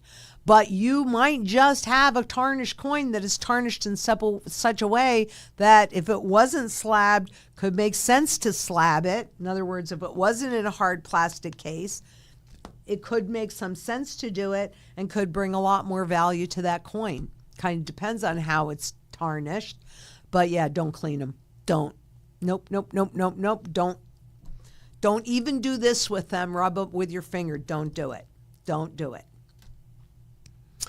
And Stephen Brewster asks, just as a note of interest, since you are a gardener, have you, I mean, I take this with a little grain of salt, right? I mean, I definitely did learn how to do it. And I was absolutely out there weeding. And I loved when I would get that nut grass, that tiger grass, because it would like infiltrate, right, and go underneath and pop up over here and pop up over there, and it reminded me of central bankers. And so every time I would see how long I could get, I was weeding the world of central bankers. So anyway, have you seen those half moon pits they started digging in Africa on previously solid dry land, helping to restart food production? I have not seen that. There we go. And so what is this? What is this? Half moon pits, developing climate smart agriculture. Well, that actually makes sense. And I'll have to look at it because we have all sorts of eco-climates here on the property, and like in the geodesic domes up north. Yeah, I haven't. I don't even know that Morgan's seen that. Half moon pits. We'll have to look at that.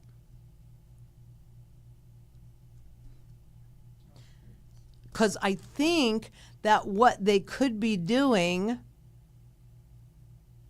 half moon technology, locally known as demi-lune, is a simple but powerful land restoration technique that involves digging crescent-shaped basins in degraded fields to trap rainwater, restore soil fertility, and create microenvironments for crop production.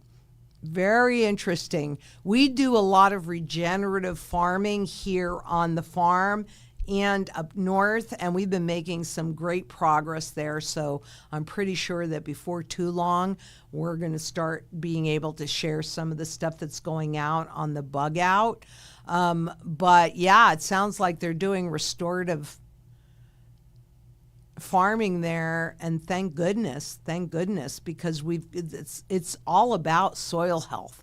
It really is. So great question. And no, I haven't seen those, but I'm going to ask Morgan about that as well. I know we do regenerative farming here. We're always feeding our soil because it's critical, right? Garbage in, garbage out. Good stuff in, good stuff out. So it makes a whole lot of sense. And then the better the quality of the soil, the stronger the plants that you plant in them. So that means that they can fight off bugs and disease and all sorts of other things. And the more nutritious the food that you grow from them, and then you eat that food, and that helps your brain. And you know, I mean, I do attribute my typical energy level, and I mean, I'm 70 and I eat extremely nutritionally dense. And I've planted on the property a lot of nutritionally dense food like jujubes. I love my jujubes, moringa, curry leaves, all sorts of things that I had never heard of before I had done this, because you don't find them. But that's great, Stephen. Thank you so much for bringing that up. And we can all do this. I mean, I will tell you too that I have pictures of what this property looked like when I bought it, and it was fallow. It was just hard clay. I'm in the middle of Arizona, right? This hard clay dirt. And we've worked it and worked it and worked it and worked it, and we still are consistently working it. But I grow on every bit of this property. And it's only half an acre. I mean, you can grow a lot on half an acre. But again, you know, you can see the abundance. And then you get used to eating with the seasons. That's awesome. Thank you for bringing that up. That's awesome. And Terrafin asks, when the bad times come and everyone wants to sell their metals, how are the companies going to manage to pay all these people? Not all countries will accept metals. People will have to sell back.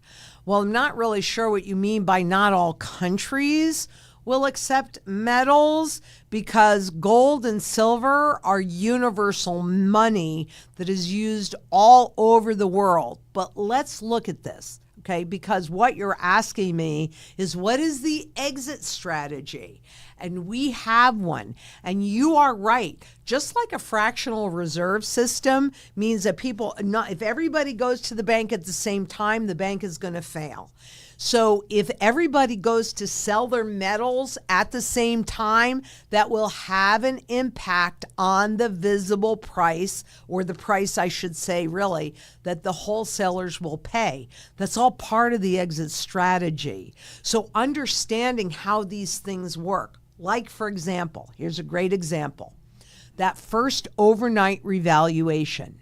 Now, when they do that overnight revaluation, everything revalues. I mean, your mortgage doesn't. Your mortgage stays the same. But the gold stays up at that high level before it revalues on average 9 months. Okay? So, and there's enough studies to determine that. So what we do at Zang Enterprises is that we determine how we are going to liquidate so that we are not having a negative impact on the price. You're making the assumption that people will know this. Who else do you know? I mean, everybody can say they have a strategy. I think you need to test them if they say they have the strategy. And, you know, because most other companies I know, yeah, they'll get you in, but they aren't really thinking about how they're going to get you out, because that's not, I don't know. They just don't think about that. I've studied currencies and currency life cycles since 1989. I do consider myself an expert on that. And so part of the strategy is what you move into that supports your goals, your circumstances, and what you have to work with. how you execute the strategy while everything is unfolding to maintain your standard of living, to protect the wealth that you've accumulated, and to begin to accumulate more wealth that will generate income for you that you cannot outlive. And then have something and be in a much better position. That's the exit strategy. So we've got to look at it for when it's time to boom, pay off that mortgage, the little stuff like property taxes and things like that. That's not going to be enough to make a difference. The pieces will be when it's time to pay off a mortgage, when it's time to convert into income producing assets.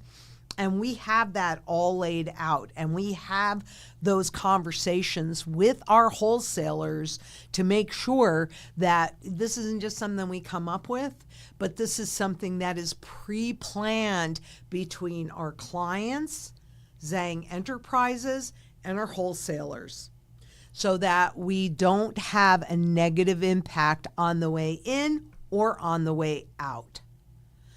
And I hope that answers your question, but yeah, you have to be aware of that.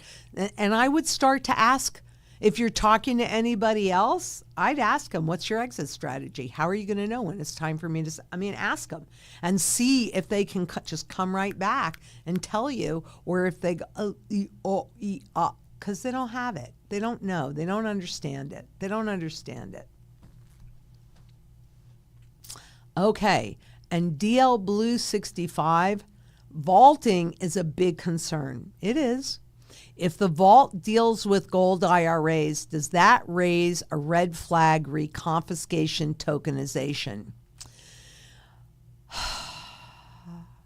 It could. It could.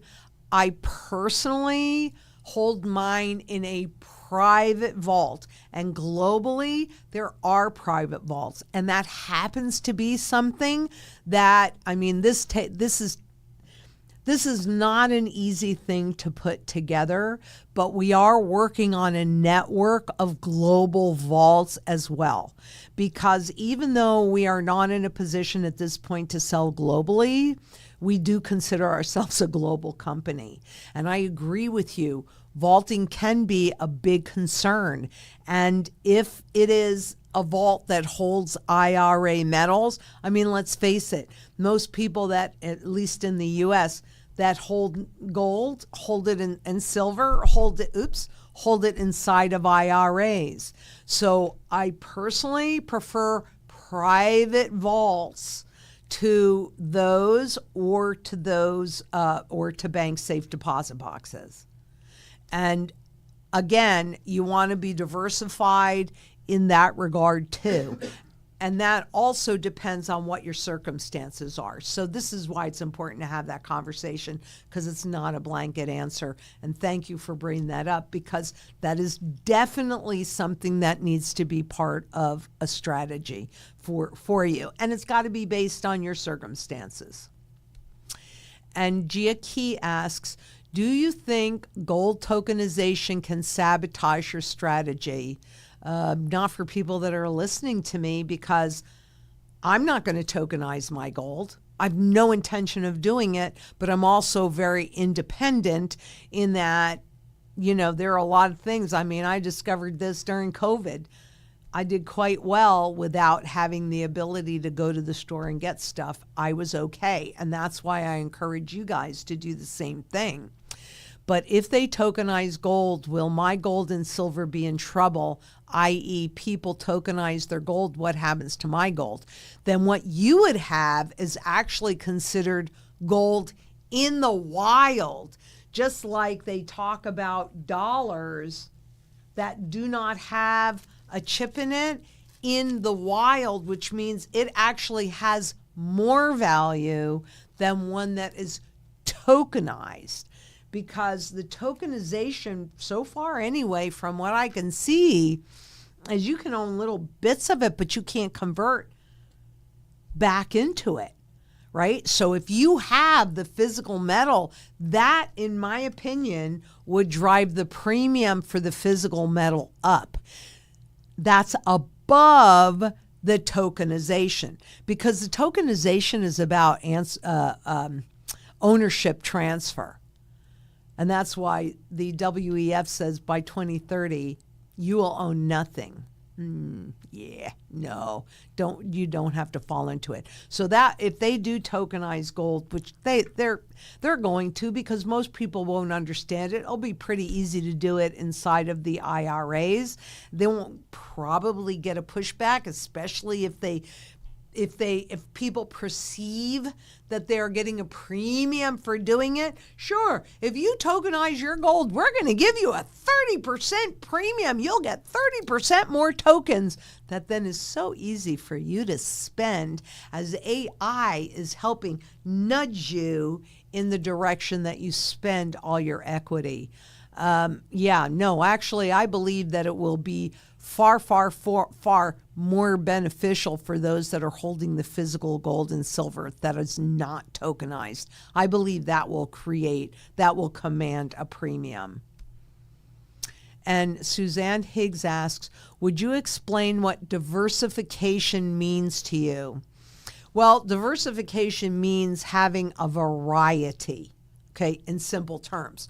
So if we're talking about diversification in, let's say, gold, right? Okay, there's a bunch of different kinds of gold, from bullion gold to collectible or rare coins to collectible but raw and barterable. That's diversified. If you have a stock portfolio, and that means that everything is based on this, you could have 1,000 stocks. It's not really diversified because it's intangible. And so you can further properly diversify to have intangibles as well as tangibles.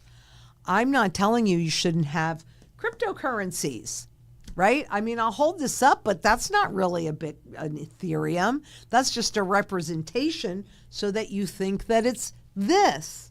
So diversification for me is about a variety. You hold your gold and your silver in a number of different locations. You hold a number of different kinds of gold, different kinds of silver, different kinds of assets, right? Am I extremely diversified right now? Heck no, because I don't own any of those fiat money assets and I don't own any of those cryptocurrencies. But I am diversified because I do own food, water, energy, and on throughout the whole mantra. And I certainly have a bunch of different kinds of metals, though, quite honestly, you see my bullion.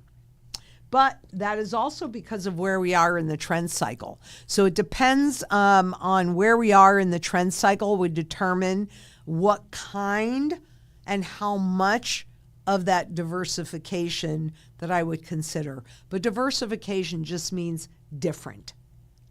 And depending upon what you're looking at would determine how you would diversify that.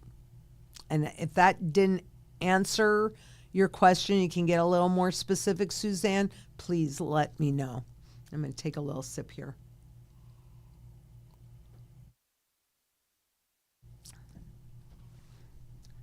And Edwin Cordero asks, what do you think about gold revaluation and when it will happen? Well, it's a great question, and it will happen when it is time to get people's confidence back. At least that's what history shows us. And that kind of like answers it. What do I think about gold revaluation? I think it's inevitable. I mean, there were 4,800 times that it's happened 100% of the time. And it's happened in this country. Let's see. All right. We had the revaluations 1, 2, 3, 4, 5, 6, 7. 7 times in this country. They'll do it again. Every single central bank has a gold revaluation account, but they will not use it willy-nilly because The gold is what's used to regain confidence in the system. So that's when we're going to see that revaluation happen. It'll be when we're dead in hyperinflation, all confidence is lost. Locally, we're doing a lot of barter, and that's what happens. Things get very local for a minute or two. And then to regain people using the currency, they'll start lopping off zeros. And Jules F. asks, thank you for everything you do for people who want to listen to wisdom. It is my pleasure and my honor, and I really do feel like that. When you say Basel III will not happen, what do you mean for us? What I mean is that here in the U.S., in an environment where they are removing regulations and laws and rules or changing laws to give the banks more leverage, the ability to leverage more, right? Take on even more debt for the itty bitty bit of equity that they're holding, meaning your deposits. They're not going to add more regulations on, which is what Basel III is supposed to do. And this was all about confidence. And I think it's extremely interesting that they came out with that, with the Dodd-Frank Act back in 2010, and banks could not comply, and they still need more time to comply. I think they have till 2028 to fully comply. And yet, with the stable coins, they're ready for it right after that law was passed. So it's just, that's what I mean, is that I do not think that Basel III will happen here in the U.S. They will not put additional reserve requirements on these banks, because that does the opposite of what the administration is attempting to do, which is allowing even more leverage. Now, with the tokenization, especially with the banks managing that, then that gives them more collateral so they can take on more leverage as well. But that's what I mean when I say that the Basel III is not going to happen. Officially, it started July 1st. But are they going to make it harder for banks to take on more leverage? No, they're not. They are making it easier. So that's what I mean when I say that. I don't think it'll happen here in the U.S. But I do think a big crisis will happen because of it. And Connie Karn asks, what amount of gold discovery or gold production would cause you to recalculate your fundamental value? That's actually such a good question, Connie. Thank you for asking. And I ask because Tom Kaplan announced his Donlin mines found 35 million ounces on only 5% of total land. Okay, well, for one thing, that is pretty constant, right? So if I'm going to do a new workup, then I am always going to do a new fundamental value. And actually, I was working on a rather large project like 2 weekends ago, and I did the recalculation, and it is different. I just didn't want to confuse people, and it's actually lower, and maybe it's because of that find. But the most current calculation that I did, the fundamental value of gold wasn't really 40,000. It was like 34,000, and the fundamental value of silver was a little bit below 2,000. However, I could tell you without any doubt at all, they will do, I wish that would happen to them. I wish that would happen to them.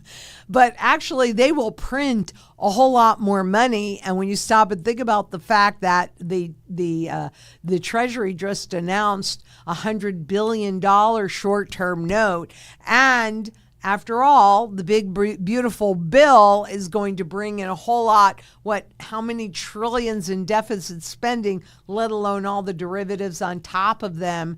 So I don't really care. I mean, I'll recalculate the fundamental value. But quite honestly, even if there's more gold that's found so that it pulls back a teeny bit, there's a whole lot more paper printing that's going to be that is already happening that will drive it back up and then some. So great question. I really appreciate that. I just try and keep it kind of simple in here, but that's something that can be done on a pretty regular basis. Do I think that it's super duper critical? Not really, right? Because they're going to keep printing and we're not ready for the revaluation, but it does make a whole lot of sense when you're going to be buying your coins, right? Because you don't really, unless it's a legacy coin, and then that's different. But if it's not a legacy coin, you don't want to pay more than fundamental value. And actually, when we're looking at what coins we're going to position in, we have it all broken out. And then what the strategy specialists will do is they will look for, using this analogy, the cheapest house in the best neighborhood. So depending upon what we're trying to accomplish, we're going to get into that sweet spot. You're not ever going to come even marginally near fundamental value, unless, of course, you're looking for legacy gold. That could definitely be different. But to execute the rest of the strategy, you're going to stay so far beneath it. But great question. Thank you for asking that. And it'll come up again and again and again. And it'll matter more the closer we get to that, but we're not there yet. In hyperinflation, it'll matter a bit more, but it'll matter the most when all confidence is lost and they're getting ready to regain it. So we'll get to a point where that's something that we're going to be checking much more regularly, but we're not there yet. We're not there yet. But I do look at it from time to time. And Carney Karn asks another question, which is, what other income-producing assets would be part of the exit strategy? I'm done with real estate, totally over it, selling it all in 2025. What else would you encourage us to re-enter later on? Again, I'm going to go back, and this is something that needs to be revisited because we all have different assets that we can work with. And when I'm referring to those assets, what I'm referring to, in my case, if we're going to use me as an example, would be my children. So my daughters and their husbands and my grandchildren and what they have the desire and the ability to do. So you might be over real estate, but there are all different ways that you can do it. But there are air rights and water rights and mineral rights. There are cell towers. And I know this is real estate, but there are parking lots, there are toll roads, right? There are significant and strategic government buildings. So there are lots of different ways to generate income. There are dividend-paying stocks. There are interest-bearing bonds. But do you want to do any of that now when you have no idea who's going to have the ability to survive this mess? No, but we will know. We absolutely will know. So it isn't that I'm staying away from stocks and bonds forever. Just at the moment when they're so ridiculously overvalued and we have this whole host of zombies, whether it's a zombie government, a zombie Federal Reserve, a zombie corporation, let them die. Once we know who has not survived this, then we can start to pick and choose. So that's a bunch of different ways. And there are businesses. There are ways to own businesses. So there are a number of different ways that we can generate income.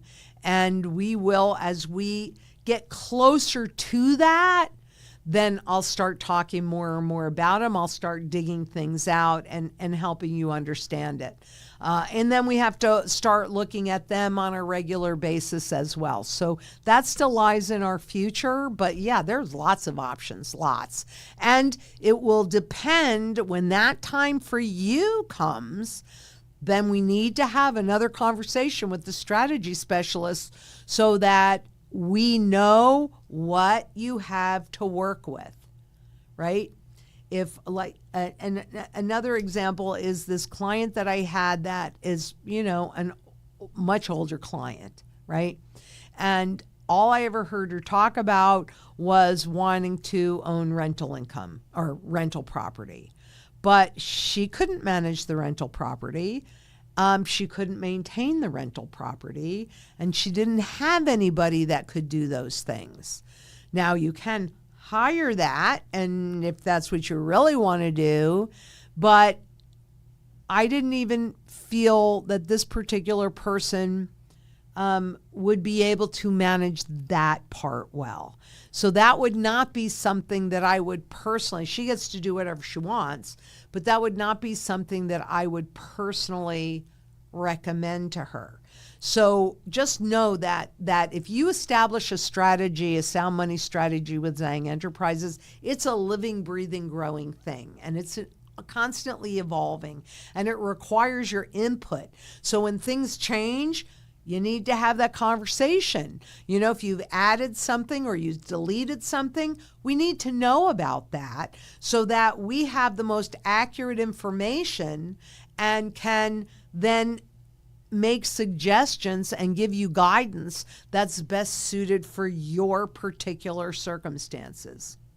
Because our whole goal is enabling you to make educated choices that you put your best interest first. So we'll give you the data, you get to decide. And I think, okay, I think I can do two more. And Susie262 asks, thanks for your so passionately giving info. It's my pleasure. It really is. And you know, I'm not going to lie. I was a little bit tired in this, but what did I say to you, Josh? I said, once I start this, all my batteries get recharged. I love Tuesdays. They really are my very favorite day of the week because I get to do this. And once we get to do it in person as well, off the charts. And when we finally get into our new offices, have we shown anybody what we're working on over there yet? Which we've been working on. It was a year ago last May. Okay, well, it takes what it takes. So there you go. Okay. Let's see. Watching from Tassie. Where's Tassie? Tasmania? I love Tasmania. Oh my God, it's so incredible there. It's Tasmania. Oh yes, that one of my favorite places, one of the most gorgeous places on earth was that Honeymoon Bay. I mean, I didn't even think it was real. It was spectacular. So next time I go to Tasmania, then I should let you know. I really love it there. Everybody should, well, not everybody, because then it wouldn't be so as nice. But yeah, I love Tasmania. A reminder would be good, please, for when it is advisable to swap your silver over to gold. You know, I don't do that ratio trading. I think that what makes the most sense is to establish how much gold you need for the functions that you want to perform and how much silver you need. Because part of the challenge is in availability. So the things that I was able to accumulate in 2002, when I first started seriously accumulating gold and silver, I can't even get some of that stuff anymore. Forget the price of it, it's the availability. So quite honestly, I would suggest that you really kind of take a look at it and probably start to translate that as you can. And again, it goes back to what you're trying to accomplish. If we can help you, we're happy to help you. And you're in Tasmania. We do have a really nice relationship with Good as Gold Australia. Even though they don't really execute our strategy exactly, but they're very good people, and I do trust them, and I do love them, and, you know, and we'll be seeing them soon because we're coming back to Australia, although I don't know that they know that yet. But if they're listening, they do now. Anyway, Chris Willis asks, would you trade in rare first issue notes in sequence with flaw never circulated Aussie $10 first plastic from paper for gold or keep rare notes. Well, do you collect rare notes? Because those are two completely different things. And I can see a place for both of them, honestly. I mean, I have some of this kind of stuff, but I do not consider myself a collector of this.